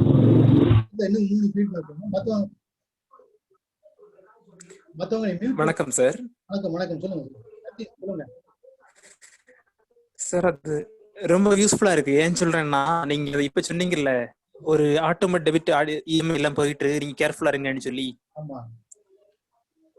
அது மாதிரியே நீங்க இன்னொரு ஆப்ஷன் சொன்னீங்க, ஆட்டோ டெபிட் மியூச்சுவல் ஃபண்ட் மாதிரி ஏதாவது செட் பண்ணி வைங்க சேவிங்ஸ் போற மாதிரி. அது ரொம்ப முக்கியமான பாயிண்ட். நிச்சயமா அதை ஃபாலோ பண்ணுவோம் சார். ஏன்னா ஏன் பண்றது இல்ல, நான் கூட பண்ணது இல்ல, பட் யோசிச்சது இல்ல. மாசம் 2000 தான் நான் போடுறேன். அது பாட்டு ஆட்டோ டெபிட் மாசம் 2000. அவன் 2000 பெரிய மேட்டர் இல்ல. ஆட்டோ டெபிட் ஆகுது. அப்புறம் ஒரு வருஷம் கழிச்சு பார்த்தா அது 24,000 இல்ல, அது பன்மடம் கொஞ்சம் எக்ஸ்ட்ரா வருது மியூச்சுவல் ஃபண்ட்ல. இதெல்லாம் வந்து எஸ்ஐபின்ற ஒரு இதுல நீங்க யாராவது இந்த ஆப்ஷன் இருக்கா சார்? இல்ல இருக்கு, நீங்க பினான்சியல் எல்லா பேங்க்ல இந்த ஆப்ஷன் இருக்கா? Systematic investment plan. Systematic investment plan, அது கரெக்ட். சிஸ்டமேட்டிக் இன்வெஸ்ட்மெண்ட் பிளான் அது பண்ணுங்க. ஓ சரிங்க சரிங்க, தேங்க்யூ சார். யாராவது நீங்க பினான்சியல் அட்வைசர் யாராவது இருப்பாங்க, அவங்கள கேளுங்க. கேட்டு இதை மாதிரி நான் மியூச்சுவல் ஃபண்ட்ல போடலான்றதுன்னா அவங்க சொல்லுவாங்க. நீங்க அது போக நீங்க பண்ணுங்க. அதை அது every month will get money. I mean maturity value நல்லா இருக்கும். ஓகே, ஆட்டோமேட்டிக்கா அதுவும் ஆட்டோமேட்டிக் ரைட். அதாவது உங்க அக்கௌண்ட்ல இருந்து ஆட்டோ டெபிட் போகுதுன்னா இன்வெஸ்ட்மெண்ட்டுக்காக தான் போகணும், இஎம்ஐக்கு போகக்கூடாது அப்படின்னு ஒரு முடிவு எடுங்க. ஒரு முடிவு எடுத்து பண்ணீங்கன்னா நீங்க பொருளாதார சுதந்திரத்தை உங்களால ஈஸியா அடைய முடியும். நீங்க எதை பார்த்தாலும் ஆசை வரதான் செய்யும். ஏன்னா மார்க்கெட்டிங் அதை மாதிரி. நீங்க ஒரு பொருளை வந்து நீங்க எப்படியாவது பார்த்த உடனே நீங்க வாங்கிடணும் அப்படின்றதுக்காக அவன் மார்க்கெட்டர், அந்த மேனுபேக்சரர் இல்ல அந்த பொருளை விற்கிறவன், அந்த பிசினஸ் மேன் என்ன பண்ணோம்னா அது வந்து இந்த மெத்தடுக்கு பேர் வந்து நியூரோ மார்க்கெட்டிங். நியூரோ மார்க்கெட்டிங்னா நீங்க எதுல வீக்ன்றது அவன் நல்லாவே தெரியும்.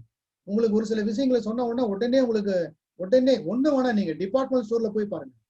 ஒரு டிபார்ட்மெண்ட் ஸ்டோர்ல போனீங்கன்னா உங்களுக்கு தேவையானது என்னன்றதை நீங்க ஒண்ணும் இல்லை. இங்க தாய்மார்கள் இருக்காங்க, ஒண்ணு வீட்டுல ஒரு பேப்பர்ல ஒரு பென்சில் எடுத்து மாட்டி சமையல் ரூம்ல. எப்ப உங்களுக்கு ஏதாவது பொருள் ஷார்டேஜ் ஆச்சுன்னா அதை பென்சில் எழுதிட்டே வாங்க. ஏன் பென்சில் சொன்னா பேனா மேல தூக்குனா இல்ல எழுதாது. அதனால பென்சில்ல உங்க சமையல் ரூம்ல ஒரு கிளிப் அட்டையில ஒரு பேப்பரை ஒட்டி வச்சிருங்க. எப்போ என்னென்ன பொருள் ஷார்டேஜ் ஆகுதோ சமையல் ரூம்ல சமையல் பண்ணும்போது ஞாபகம் வருதுன்னா, ஞாபகம் வராது வாங்க போனி அப்பப்போ நீங்க எழுதுங்க. பொருளை வாங்க போறீங்கன்னும் போது அந்த ஷீட்டை எடுத்துட்டு போய் கடையில கொடுத்து நீங்க போய் பொருளை வாங்க. கரெக்டா உங்க பணம் விரயமாகாது. ஆனா நீங்க டிபார்ட்மெண்ட் ஸ்டோருக்குள்ள பூந்துட்டு கையில வந்து ட்ராலியை வந்து குதிட்டானா நீங்க அதை எடுத்துட்டு என்ன வாங்கலாம்னும் போது பேக்கேஜை பார்த்தோன்னா பயங்கரமா அட்ராக்ட் ஆகி அது உங்களுக்கு தேவையா தேவையில்லான்னு தெரியாம நீங்க எல்லாத்தையும் தூக்கி என்ன போட்டுறீங்க. அதுக்கப்புறம் எல்லாத்தையும் பே பண்ணிட்டு வீட்டுக்கு வந்து பாத்தீங்கன்னா உண்மையிலேயே உங்களுக்கு தேவையானது எத்தனை பர்சன்டேஜ் வாங்கியிருப்பீங்கன்னா 50% தான். 50% ஏற்கனவே உங்ககிட்ட இருக்கு, அது ஏன் யூஸ் பண்ணல. ஆனா மறுபடியும் நீங்க ஏன் வாங்கியிருக்கீங்க அப்படின்னா அந்த பேக்கேஜ்ல அது உங்களை அப்படியே அட்ராக்ட் பண்ணும். அவன் சேல்ஸ் இம்ப்ரூவ் பண்றான். அப்போ நீங்க ஒரு பிளானிங்கோட போனா என்ன ஆகும்? இன்னொரு feedback. I want feedback from மகளிர் சைடு. சொல்லலாம். ஓகே, நான் உங்களுக்கு மணி ப்ளூ பிரிண்ட்டை பத்தி நான் உங்களுக்கு பிளான் சொல்லி தர போறேன். ஓகே, ஒரு feedback. I want one feedback from female side. ஆனா என்னை பொறுத்த வரைக்கும் குடும்பத்தை திறம்பட நடத்துறவங்க இங்க மேல் யாரும் வந்து ஒத்தப்படாதீங்க. அவங்க கிட்ட கொடுத்து பாருங்க, நம்மளோட சூப்பரா பண்ணுவாங்க. ஓகேவா? யாரும் பேச தேவையில்லை, கருத்து கூற right. Okay right. Okay right. இப்போ நான் என்ன பண்ண போறேன்னா உங்களுக்கு இந்த மணி ப்ளூ பிரிண்ட் எப்படின்றத ஒரு எக்ஸல் சீட்டை நான் உங்களுக்கு ஓபன் பண்ணி காட்ட போறேன். இது இப்போ நான் சொன்னேன் இல்லையா, ஒருத்தர் நபர் வந்து 31 லட்சம் ரூபாய் கடன், மாசம் 45,000 ரூபாய் தான் அவங்க ஃபேமிலியில இருந்து வர வருமானம். இந்த மொத்தம் அந்த ஃபேமிலியில 6 பேர் இருக்காங்க. இவங்க எப்படி குடும்ப நடத்துறதுக்கு இந்த குடும்ப பட்ஜெட் எப்படி போடுறது, எப்படி பற்றாக்குறை எப்படி வந்திருக்கு அப்படின்றத உங்ககிட்ட விடுறேன். இப்போ பாருங்க.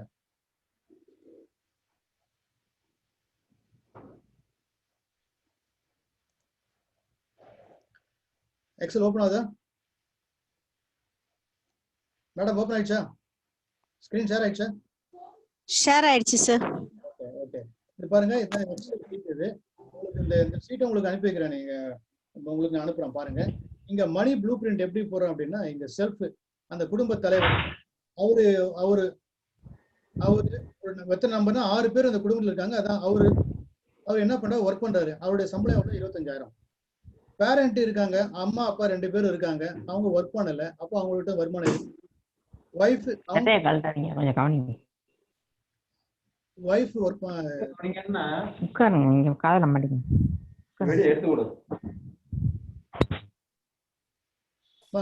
மியூட் பண்ண சொல்லுங்க. ஓகே சார், நான் பாத்துக்கிறேன் சார்.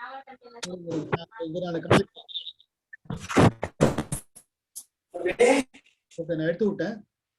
இப்ப நீங்க அட்மிட் பண்ணிக்கமா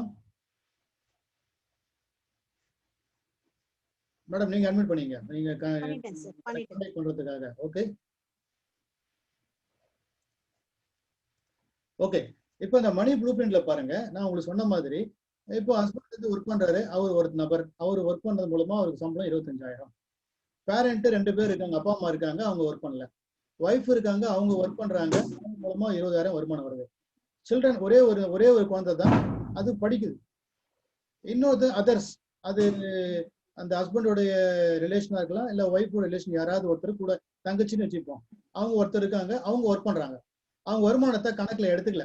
ஏன் கணக்குல எடுத்துலன்னா, அவங்க வருமானத்தை அவங்க கொடுத்தா ஓகே, நம்மளே அவங்கள போய் பட்ஜெட்டுக்கு எடுத்துக்க வேண்டாம். அது எமர்ஜென்சிக்கு தேவைப்பட்டால், இல்லை அவங்க சம்பாதிக்கிற பணம் அவங்களுக்கு வேற ஏதாவது மேரேஜுக்காக வைக்கலாம், நம்மளுடைய கடமை நம்ம காப்பாற்றணும் அப்படின்ற ஒரு இன்டென்ஷன் நம்ம பண்றோம். அவங்ககிட்ட வருமானத்தை நம்ம எடுத்துக்க வேண்டாம், அவங்க வருமானம் அவங்களுக்கு நம்ம இருந்தாலும் ஒர்க் பண்றாங்க, இல்ல ஒர்க் பண்ணல, வைஸ் வருஷா, பட் அவங்க இன்கம்மை நம்ம கொண்டு வரல. ஸோ இந்த ஃபேமிலி மூலமா டோட்டலா ஒரு மாசத்துக்கு எவ்வளவு வருமானம்னா 45,000. இப்போ இவருக்கு என்ன கோல் இருக்கு அப்படின்னு பார்த்தா, ஒரு லட்சியம் என்னன்னா, கடன் இருக்கு, இந்த 31 லட்சம் ரூபாய் கடன் அடைக்கணும். அப்புறம் மேரேஜ் இருக்காங்க சொன்னேன் இல்லையா, அவங்களுக்கு கல்யாணம் பண்ணி வைக்கணும்னா எப்படியும் ஒரு 25 லட்சம் ரூபாய் வாங்கும். நாங்க சும்மா ரொம்ப சிம்பிள் பட்ஜெட் தான் அதுவே. 25 எந்த அளவுக்கு பட்ஜெட்னு தெரியல. 25 lakhs ஒரு பட்ஜெட் வைக்கிறோம். குழந்தைங்க படிக்கிறதுக்கு இப்போதைக்கு ஒரு 10 லட்சம் ரூபாய் தேவைப்படும் அப்படின்னு வைக்கிறோம். ஃபுல்ஃபில்லிங் ஆல் டிசைர்ஸ், அவங்களுக்கு ஒரு சில கனவு இருக்கு. அது ஒரு குடும்பம் இருந்தா அந்த குடும்பத்துக்கு ஒரு தேவைகளும் விருப்பங்களும் இருக்கதானே செய்யும். லட்சியம் இல்லாத வாழ்க்கை இருக்கக்கூடாது. அவங்களுக்கு ஒரு ஆசை இருக்கும் இல்லையா, சொந்த வீடு வாங்கிட்டாங்க, ஏன்னா அது லோன்ல போகுது. ஏன்னா இங்க போட்டுங்க பாருங்க, ரெசிடென்ட் ஹவுஸ் வந்து லோன் ஹவுஸ்.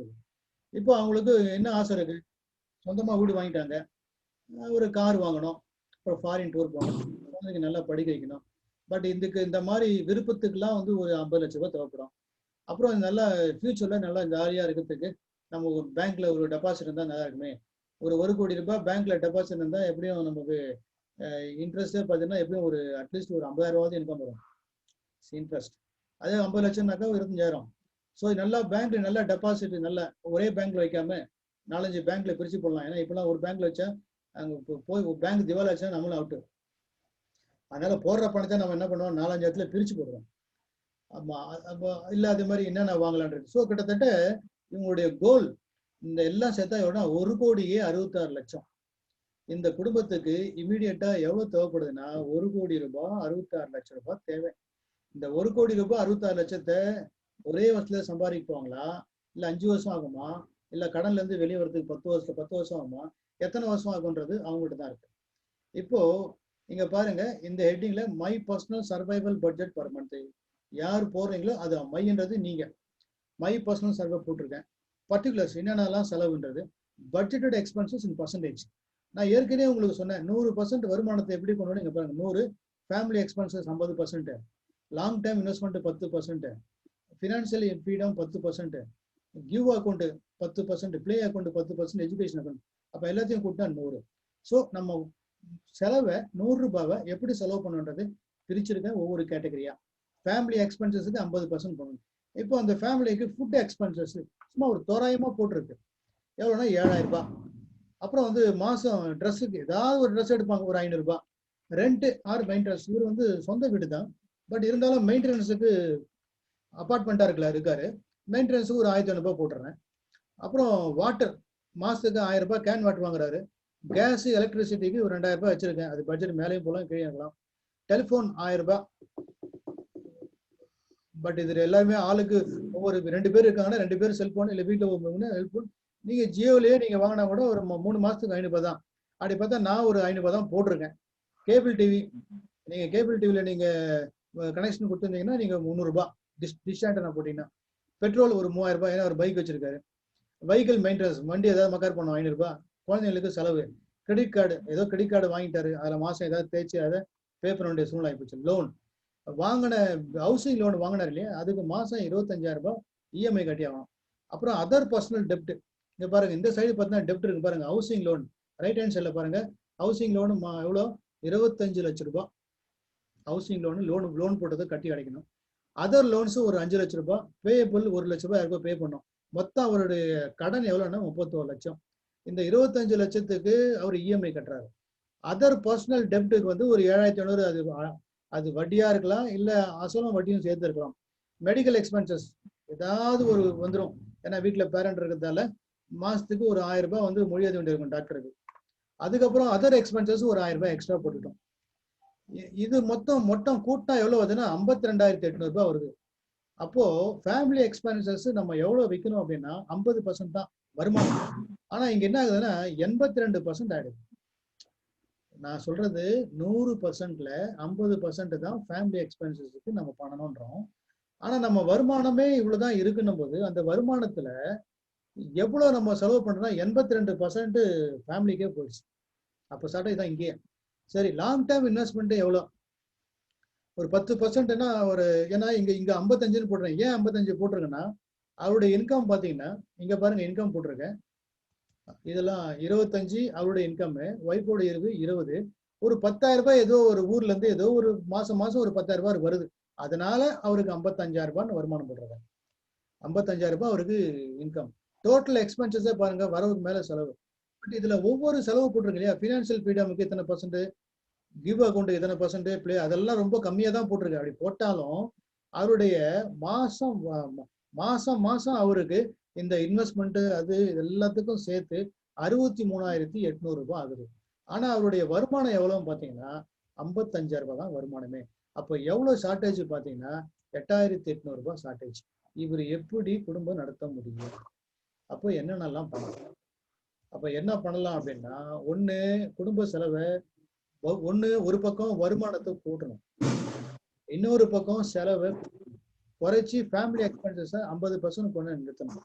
அப்போ என்ன பண்ணலாம்? ஒரு ஆப்ஷன் என்ன இருக்குன்னா, அவங்க சிஸ்டர் ஒர்க் பண்றாங்க, அவங்க கிட்ட பணம் வாங்கி அட்ஜஸ்ட் பண்ணலாம். 1. 2வது, நம்மளுடைய வருமானம் மாசம் இவ்வளவுதான் வருதுன்னா இந்த வருமானத்தை கூட்டுறதுக்கு அடுத்த வழி என்ன பண்ணலாம்? ஈவினிங் 8 மணி நேரம் வேலை செஞ்சு போக ஈவினிங் டைம்ல நம்ம சும்மா இருக்கோம் அப்படின்னா அந்த டைம்ல ஏதாவது ப்ரூஃப்ஃபுல்லா ஏதாவது ஒரு பிசினஸ் பண்ணி அது மூலமா வருமானத்தை ஈட்டலாம். நான் அதுக்கு என்னென்னலாம் பிசினஸ் இருக்கு, என்ன மாதிரி வருமானத்தை ஈட்டலான்றத இந்த எக்ஸல் சீட் நான் எக்ஸ்பிளேஷன் முடிச்ச உடனே அது உங்களுக்கு காட்டுறேன். இப்ப பாருங்க, இப்படிதான் பட்ஜெட் போட்டிருக்காரு. பட்ஜெட் எவ்வளவு தோன்றுவதுன்னா, இப்ப இந்த ஃபைல் வந்து உங்களுக்கு எல்லாருக்குமே நான் அனுப்புறேன்.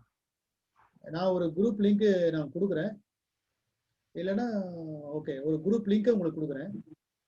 அந்த லிங்கை கிளிக் பண்ணாலும் இல்லை நீங்க இந்த இன்பாக்ஸ்ல உங்களுடைய போன் நம்பரை கொடுத்தீங்கன்னா இந்த ஃபைலை உங்களுக்கு நான் மெயில் அனுப்பிவிட்றேன். மீன் உங்க குரூப்ல சேர்த்துட்டு உங்களுக்கு அனுப்பிச்சுட்டு நீங்க இந்த ஃபைல் யூஸ் பண்ணலாம். எங்கெங்கெல்லாம் ரெட் கலர்ல நான் மார்க் பண்ணிருக்கணும் அதெல்லாம் நீங்க கரெக்ட் பண்ண வேண்டியது இல்லை, அதெல்லாம் அப்படியே விட்டுருங்க. மற்றதெல்லாம் எங்க பிளாக் கலர்ல இருக்கிற நியூமரிக்கை மட்டும் நீங்க மாத்தலாம், ரெட் கலர்ல நீங்க மாத்த வேண்டாம். அப்படி மாத்தீங்கன்னா உங்க பிளான் உங்களுக்கு ஆட்டோமேட்டிக்கா வந்துடும். இங்க பாருங்க, மை கோல், இது ஒருத்தருடைய பிளான். இந்த பிளானை நீங்க யூஸ், இங்க அடுத்த ஒரு ஷீட் வச்சிருக்கேன் யூன்னு, இது அப்படியே காப்பி பண்ணி இங்க போட்டிருக்கேன். அது பிளாங்கா இருக்கும், அங்கங்க நீங்க ஃபில்அப் பண்ணோம் ஃபார்முலா பிரகாரம் அதுவே கரெக்டா ஆட்டோமேட்டிக்கா அது கரெக்ஷன் ஆயிடும். ஓகே, இப்போ இவருடைய இவ்வளவு இருக்கு. இப்போ அவருடைய நெட் ஒர்த் என்னன்னு பாருங்க. நெட் ஒர்த்ன்றது நான் சொன்னேன் இல்லையா, வாரன் பஃபெட், ராபர்ட் கியோஸ்கி அவங்களுடைய நெட் ஒர்த் எப்படின்னு காமிச்சேன் இல்லையா, அது மாதிரி நம்ம நெட் ஒர்த். இப்போ இவருடைய நெட் ஒர்த் என்னன்னு பாத்தீங்கன்னா அசட்டு லைபிலிட்டி. லைபிலிட்டி என்னன்னா 31 லட்சம். எப்படின்னா ஹவுசிங் லோன் மூலமா ஒரு 25 லட்சம், மதர் லோன் 5 லட்சம், பேபிள் 1 லட்சம், கிட்டத்தட்ட 31 லட்சம் ரூபாய் அவர் கடன்ல இருக்காரு. அவருக்கு என்ன அசட் இருக்குன்னா கேஷ் இன் ஹேண்ட், கையில ஒரு 5,000 ரூபாய் கேஷ் வச்சிருக்காரு. பேங்க்ல பாவம் மினிமம் பேலன்ஸ் தான் இருக்கு, வேற எதுவுமே இல்லை. டெபாசிட் வேற ஒரு பேங்க்ல பிக்ஸ்ட் டெபாசிட் மூலமா ஒரு 1 லட்சம் ஏதோ வச்சிருக்காரு. மியூச்சுவல் ஃபண்ட்ல அது மாதிரி ஒரு 50,000 ரூபாய் மியூச்சுவல் ஃபண்ட்ல போட்டு வச்சிருக்காரு. அதர் இன்வெஸ்ட்மெண்ட் வேற எங்கேயோ ஒரு இடத்துல இன்வெஸ்ட்மெண்ட் பண்ணிருக்காரு. லேண்டு 50 லட்சம் ஊர்ல இருக்காரு, ஊர்ல ஒரு லேண்ட் இருக்கு, அந்த லேண்ட் வந்து ஒரு 50 லட்சம் ரூபாய் போகும். பிளாட், அவர் பிளாட் வாங்கியிருக்காரு கடன்ல தான், அது 40 லட்சம் அது மதிப்பு. ஆனா அதுல 25 லட்சம் கடன்லயே இருக்கு, 40 லட்சம் ரூபாய் சொத்து. கோல்டு வந்து ஒரு 12,50,000 ரூபாய்க்கு, அதை நீங்க கன்வெர்ட் பண்ணலாம் சவரன், எத்தனை சவரன்றது. ரிசீவபிள்ஸ் வெளியே இருந்து வர வேண்டியது யார்கிட்டயும் நீங்க கொடுத்துருப்பீங்க, அது திரும்பி வசூல் பண்ண வேண்டியது ஒரு 50,000. அட்வான்ஸ் எங்கேயோ நீங்க இப்பதான் வீடு வாங்கியிருக்கீங்க, வேற எங்கேயோ அட்வான்ஸ் வாங்க வர வேண்டியது, ஏதோ சம்திங் வருது அப்படின்னு. அப்போ இவருடைய நெட் ஒர்த்து எவ்வளவு தேர்வாரி அப்படின்னு பார்த்தா டோட்டல் அசட் வந்து 1,06,00,000 6,000 ரூபாய். அசெட் வந்து 30. அப்ப எவ்வளவுனா நெட் ஒர்த் இவ்வளவுனா 75 லட்சம் ரூபாய்க்கு இவர் அதிபதி. அவ்வளவுதான் இவருடைய நெட் ஒர்த்து. நெட் ஒர்த் இவ்வளவுதான் இருக்கு. அதாவது இதே மாதிரி நீங்களும் என்ன பண்ணலாம், லைபிலிட்டி எல்லாம் போட்டுருங்க, அசெட்டும் போடுங்க. அதுவே ஆட்டோமேட்டிக்கா கால்குலேட் பண்ணிட்டோம். நான் மறுபடியும் சொல்றேன், எங்கெங்கெல்லாம் ரெட் கலர் இருக்கோ அந்த கலர்ல நீங்க எதுவுமே பண்ணாதீங்க. ஒன்லி பிளாக் கலர்ல மட்டும் 0 போடுறதா இல்ல அமௌண்ட்டை போடுறதா நீங்க மாத்துங்க. ஆட்டோமேட்டிக்கா அதுவே கால்குலேட் பண்ணி உங்களுடைய நெட் ஒர்த். இது சும்மா ரொம்ப சிம்பிளா. இது வந்து நான் 2003ல இந்த மாதிரி ஒரு எக்ஸல் சீட்டை போட்டுதான் நான் வாழ்க்கையில டெவலப் ஆகணும். இதெல்லாம் எந்த புக்கும் பார்த்து காப்பி வச்சுலாம் நான் போடல. இதெல்லாம் என்னுடைய பர்சனலா என்னுடைய பிசினஸ், என்னுடைய பிளானிங். குடும்பத்தை நடத்துறதுக்கு நான் என்ன பண்ணணும், நான் இப்போ ஒய்ஃப் கூட பக்கம் உட்கார வச்சு கன்சல்ட் பண்ணி நான் பண்ண பட்ஜெட். இதை தான் நான் உங்ககிட்ட நான் ஷேர் பண்றேன். இங்க பாருங்க, இந்த இடத்துல இங்க இருக்கிற டோட்டல் எல்லாமே என்னன்னா அந்தந்த எக்ஸ்பென்சஸ், டோட்டல் எக்ஸ்பென்சஸ் எவ்வளோன்றது. இங்க பர்சன்டேஜ் ஆஃப் காஸ்ட்ன்றது என்னன்னா, இந்த ஃபேமிலி எக்ஸ்பென்சஸ் டோட்டலா 52,800. அது டோட்டல் செலவுல எவ்வளோன்னு பார்த்தா 82% வந்துருக்கு. இது 50%-ஆ கொண்டு வரணும். அப்போ இங்க செலவு ஏதாவது குறைக்கணும் என்னன்னு பார்க்கணும். இதெல்லாம் பர்சன்டேஜ் போட்டிருக்கு. அப்புறம் மணி கோல், என்ன கோல் இருக்குன்னு பாத்தீங்கன்னா பாருங்க, 1,66,00,000 இருந்தா ஒரு சந்தோஷமா இருப்பாரு. இப்போ கடன் 31 லட்சம், மேரேஜுக்கு 25 லட்சம், எஜுகேஷன் ஒரு 10 லட்சம், ஒரு கார் வாங்க போறாரு அது ஒரு 10 லட்சம், ஃபாரின் ஒரு 10 லட்சம், கோல்டு வாங்குறது 25 லட்சம், லேண்டு பிளாட் வேற ஏதாவது ஒன்று வாங்குறது 25 லட்சம், இன்வெஸ்ட்மெண்ட் ஒரு 30 லட்சம், கிட்டத்தட்ட 1,66,00,000 வேணும்னா 2021, ஏன்னா இப்ப நவம்பர் டிசம்பர் இப்போ நீங்க பிளான் பண்ண கூட 2021 இருந்து 2025 நீங்க பிளான் பண்ணிக்கலாம். இப்ப கடன் 31 லட்சத்தை நீங்க எப்படி அடைக்க போறீங்க? ஒண்ணு வந்து பேங்க் மூலமா இன்ஸ்டால்மெண்ட் மூலமா அடைது, இது அப்படியே போகும். அதர் தேன் 25 lakhs மொத்த 6 லட்சத்தை எப்படி அடைக்க போறீங்க? 2021 அடைக்க போறீங்களா, 22லயா? இதை போட்டுக்கோ. மேரேஜ் எப்போ நீங்க ப்ரொபோஸ் வச்சிருக்கீங்க, அதுக்கு என்ன? எஜுகேஷன் எப்போ? ஸோ இந்த காலத்தை வந்து நீங்க தான் பிளானிங். இது தேவைப்பட்டால் இந்த இயரை வந்து நீங்க எக்ஸ்டெண்ட் பண்ணி போகலாம். இதுதான் வந்து ஒர்க்கிங். இது ஒர்க்கிங் வந்து நார்மலா ஒரு ஃபேமிலிக்கு அவங்க குடும்ப நடத்துறதுக்கு போடுற சர்வைவல் பட்ஜெட். அப்போ நீங்க என்ன பண்ண, இப்ப பாருங்க 1 மடங்கு தான். இப்போ இந்த மாசம் 55,000 வருமானத்தை 2 மடங்கா ஆக்கனா ஒரு வருஷத்துக்கு எக்ஸ்ட்ரா உங்களுக்கு இந்த காட்டுறேன் பாருங்க, 5,50,000 இங்க 1ன்னு அடிங்க. இது இப்ப இருக்குது பிரசன்ட். இத மாசம் நீங்க அத மாதிரி டபுள் மடங்கு சம்பாதிக்கணும்னா நீங்க 2ன்னு போடுங்க. அப்போ உங்களுக்கு எவ்வளவு? 5,54,000 ஒரு வருஷத்துக்கு எக்ஸ்ட்ரா கிடைக்குது, எல்லா செலவும் போக. இதே எக்ஸ்பென்சஸ் நீங்க மெயின்டைன் பண்ண. அப்போ 3 மடங்கு ஆக்கணும் என்ன, 4 மடங்கு ஆக்கணும் என்ன? அப்போ நீங்க என்ன பண்ணணும், இந்த இடத்துல ஒரு இடத்துல செலவை குறைக்கணும், இன்னொரு இடத்துல நீங்க வருமானத்தை கூட்டணும். வருமானத்தை கூட்டுறதுக்கு என்ன வழி இருக்கோ அந்த வழியை வந்து நீங்க பார்க்கணும். இப்போ வருமானத்தை கூட்டுறதுக்கு என்ன வழி இருக்கு? பட் இதுதான் வந்து பட்ஜெட். இதுதான் வந்து இந்த எக்ஸல் ஷீட்ல இன்கம், எக்ஸ்பென்சஸ், அப்புறம் இன்கம் எல்லாத்தையும் நான் உங்களுக்கு ஃபார்முலா பிரகாரம் செட் பண்ணி கொடுத்தேன். ஃபர்ஸ்ட் ஷீட்ல டோட்டலா இருக்கு, செகண்ட் ஷீட்ல ஒரு பிளாங்க் ஷீட் யூ நீங்க பண்ண. உங்களுக்கு ஃபர்ஸ்ட் ஷீட்ல நீங்க ஃபில்அப் பண்ண வேண்டாம், அதை மாடலா வச்சீங்க. இதை அப்படியே காப்பி பண்ணி செகண்ட் ஷீட்ல போட்டிருக்கேன். செகண்ட் ஷீட்ல போயிட்டு நீங்க உங்க வீட்டுல உங்களோட ஃபேமிலியோட உட்காந்து டிஸ்கஸ் பண்ணி ஒரு பேப்பர்ல எழுதிட்டு அதெல்லாம் எடுத்து அங்க நீங்க ஃபில் பண்ணுங்க. எது தேவையில்லையோ அந்த இடத்துல 0ன்னு போடுங்க. ரெட் கலரா எதுவும் மாத்த வேணாம், பிளாக் கலர் இருக்கிறத மட்டும் நீங்க மாத்தீங்கன்னா ஆட்டோமேட்டிக்கா அதுவே ஒர்க் பண்ணி நீங்க எவ்வளவு உங்களுடைய நெட் ஒர்த் எவ்வளோ, அதுக்கப்புறம் எவ்வளவு பணம் தேவைப்படுதுன்றது அதுவே கொடுத்துரும். அதுக்கப்புறம் நீங்க பிளான் பண்ணி அடுத்தது என்ன பண்ணணும்னா 2 விஷயம். ஒண்ணு உங்க வருமானத்தை கூட்டுறது, இன்னொன்னு செலவை கண்ட்ரோல் பண்றது. எப்படின்றது நீங்க என்ன பண்ணலாம், நீங்க பிளான் பண்றது உங்ககிட்ட இருக்கு. இதுதான் இந்த மணி ப்ளூ பிரிண்ட். இதுக்கு அடுத்தது பணம் சம்பாதிக்கிறதுக்கு என்னெல்லாம் வழி இருக்கு பேசிவ் இன்கம்ன்றது அதை நான் சொல்ல போறேன். அதுக்கு முன்னாடி இந்த மணி ப்ளூ பிரிண்ட்ல உங்களுக்கு ஏதாவது டவுட் இருக்குன்னா இப்ப கேட்கலாம். இப்ப நான் உங்களுக்கு பர்மிஷன் கொடுக்குறேன், நீங்க அன்மியூட் பண்ணிட்டு you can talk.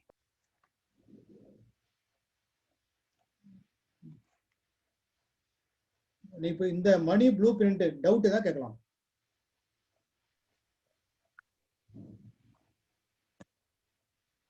No doubt?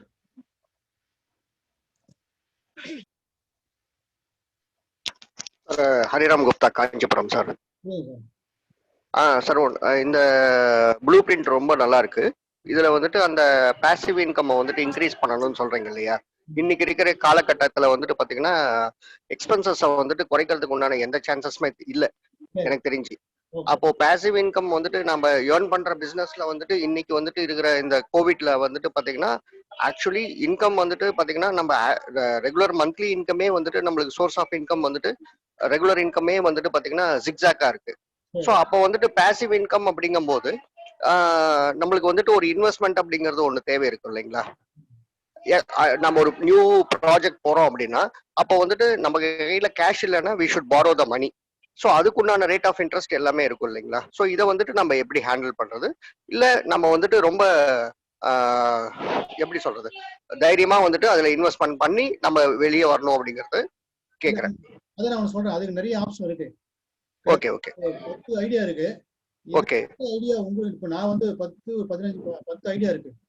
Okay நான் சொல்ல போறேன். அதாவது ஓகே சார், வந்து மணி ப்ளூ பிரிண்ட் மூலமா ஒரு தெளிவாகணும். முதல்ல நம்ம யாருன்றது தெரிஞ்சுக்கணும், நமக்கு என்ன வரவு செலவு என்னன்றது புரிஞ்சுக்கணும். இதுக்கப்புறம் இந்த வருமானத்தை கூட்டுறதுக்கு நம்ம கிட்ட என்ன திறமை இருக்குன்னு பார்க்கணும்.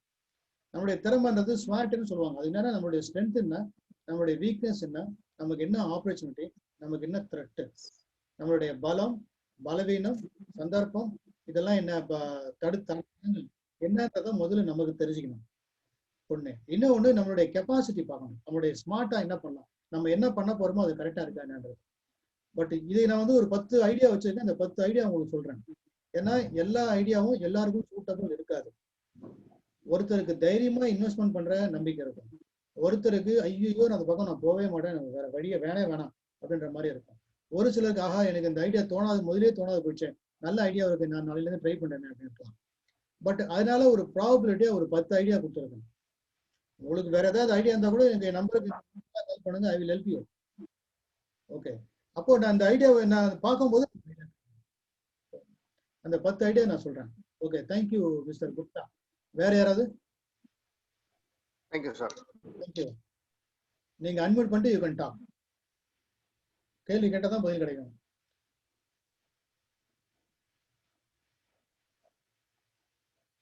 ஏன்னா உங்களுக்கு 10 ஐடியா கொடுக்க போறேன். என்னென்ன வாய்ப்புகள் இருக்கு, எந்த வாய்ப்பு உங்களுக்கு சூட்டபிளா இருக்கோ அதை எடுத்துக்கலாம். அதுக்கு முன்னாடி ஐ வாண்ட் ஃபர்ஸ்ட் மணி ப்ளூ பிரிண்ட்டுக்கு முன்னாடி நான் சொன்னதை பத்தி கேட்டேன். யுவர் கிவன் ஃபீட்பேக் கொடுத்தீங்க. Okay, over. Money blueprint கொஞ்சம் நேரம் தான் நான் எக்ஸ்பிளைன் பண்ணியிருக்கேன். பட் நான் உங்களுக்கு எல்லாருக்குமே நான் உங்களுக்கு சென்ட் பண்றேன். என்ன சொல்லுங்க, யூ ஹாவ் எனி டவுட்? இந்த மணி ப்ளூ பிரிண்ட்ல டவுட் கிளியர் ஆயிடுச்சா, இல்லை மறுபடியும் உள்ள போய் எக்ஸ்பிளைன் பண்ணமா? இது ஓகேவா? ஓகேன்னா ஓகேன்னு சொல்லலாம். சார் எனக்கு தோன்றது என்ன அப்படின்னா, இந்த மணி ப்ளூ பிரிண்ட் வந்து அவங்கள நிறைய உள்ள யோசிக்க வச்சிருச்சுன்னு நினைக்கிறேன். வந்து ஃபுல்லா வந்து கேள்வி வரல, தன்னுடைய மணி ஃப்ளோவை பத்தி உள்ளுக்குள்ள, அதாவது இன்னர் வாய்ஸ் வந்து அதுக்கு பேசிட்டு இருக்கு. அது எனக்கு வந்து ஃபீல் ஆகுதுன்னு நினைக்கிறேன். ஆக்சுவலி எல்லாருமே அது தாட் ப்ராசஸ் வந்திருக்கோம் சார். ஒரு புது விஷயத்த கத்துக்கும் போது ஆட்டோமேட்டிக்கா நமக்கு என்னென்ன இருக்கு, இப்ப யோசனை ஃபுல்லா பாத்தீங்கன்னா பிசிக்கலா இங்க இருப்பாங்க, மென்டலி அவங்க தாட் ப்ராசஸ் ஃபுல்லா அவங்க மணி ப்ளூ பிரிண்ட் கிட்ட போயிட்டு இருக்கும். அதனால இப்ப டவுட் வராது. நீங்க வந்து ரிப்போர்ட் அனுப்பி, தட் மீன்ஸ் அந்த எக்ஸல் ஷீட் அனுப்பி அவங்க அதை ஒர்க் பண்ணும்போது கண்டிப்பா டவுட்ஸ் நிறைய வரும், அப்ப கேட்பாங்க சார்.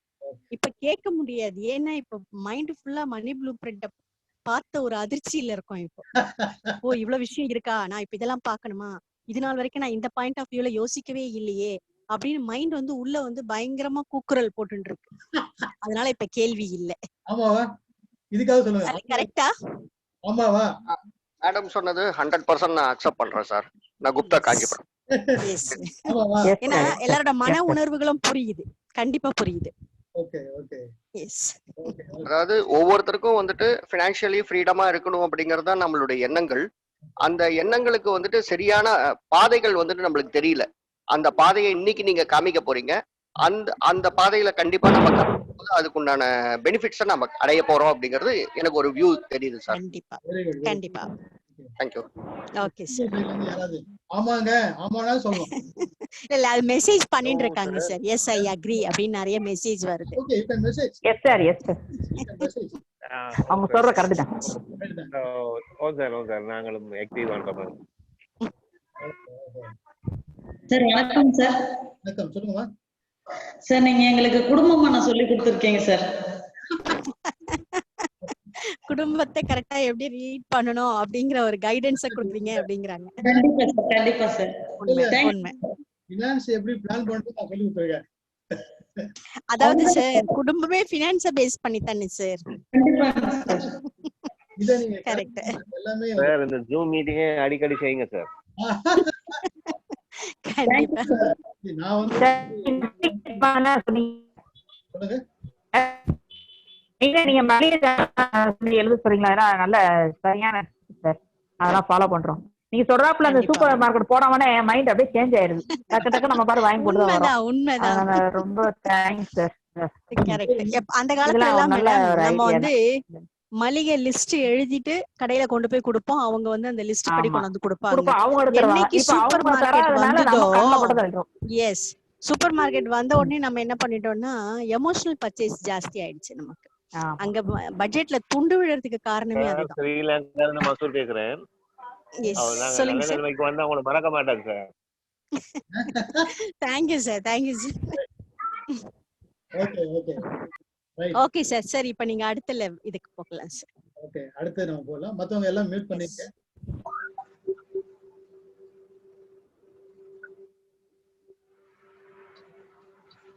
நீங்க மியூட் பண்றீங்களா பாத்துட்டு நான் ஷேர் பண்ணறேன். நான் பாத்துக்கிறேன், நீங்க கண்டினியூ பண்ணுங்க. ஸ்கிரீன் ஷேர் ஆகுதா? ஸ்கிரீன் ஷேர் ஆகுதா? எஸ் சார், ஆயிடுச்சு sir. Okay right. What next winning business? இப்போ நிறைய பிசினஸ் இருக்கு, எக்கச்சக்கமா இருக்கு பிசினஸ். பட் இருந்தாலும் இந்த கொரோனா வந்து எல்லாத்தையும் மாத்தி போயிடுச்சு. அதனால கொரோனாவுக்கு பின், இந்த கொரோனா பின்னு கூட சொல்ல முடியாது, கொரோனால தான் இருக்கும், அடுத்த அலை வேற வரப்போகுதுன்றாங்க, எப்படி இருக்குன்னு சொல்ல முடியாது. பட் இருந்தாலும் இப்போ இருக்கிற காலகட்டத்துக்கு எந்தெந்த பிசினஸ் வின் பண்ற மாதிரி இருக்கு அப்படின்றத ஒரு சில பிசினஸ் மட்டும்தான் உங்களுக்கு நான் காட்டியிருக்கேன். எனக்கு தெரிஞ்ச ஒரு சில பிசினஸ் உங்களுக்கு காட்டுறோம் பாருங்க.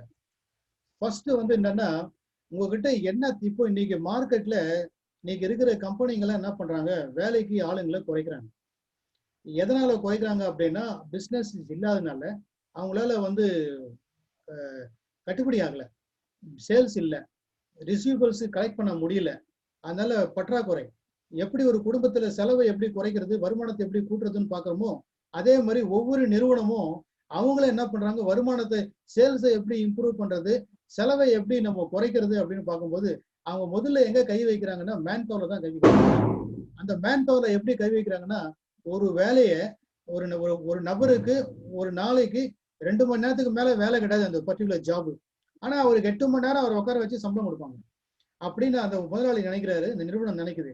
அதனால அந்த நிறுவனம் என்ன பண்ணுதுன்னா, எப்பா எனக்கு உன்னை பர்மனண்டா வேலைக்கு வச்சு சம்பளம் கொடுக்கணும், அப்புறம் உனக்கு போனஸ் கொடுக்கணும், இன்சென்டிவ் கொடுக்கணும், அப்புறம் உனக்கு இதில் இப்போ பிஎஃப் கொடுக்கணும், இஎஸ்ஐ கொடுக்கணும், இவ்வளவும் இருக்கு, இவ்வளவு கமிட்மெண்ட்டை என்னால பண்ண முடியாது.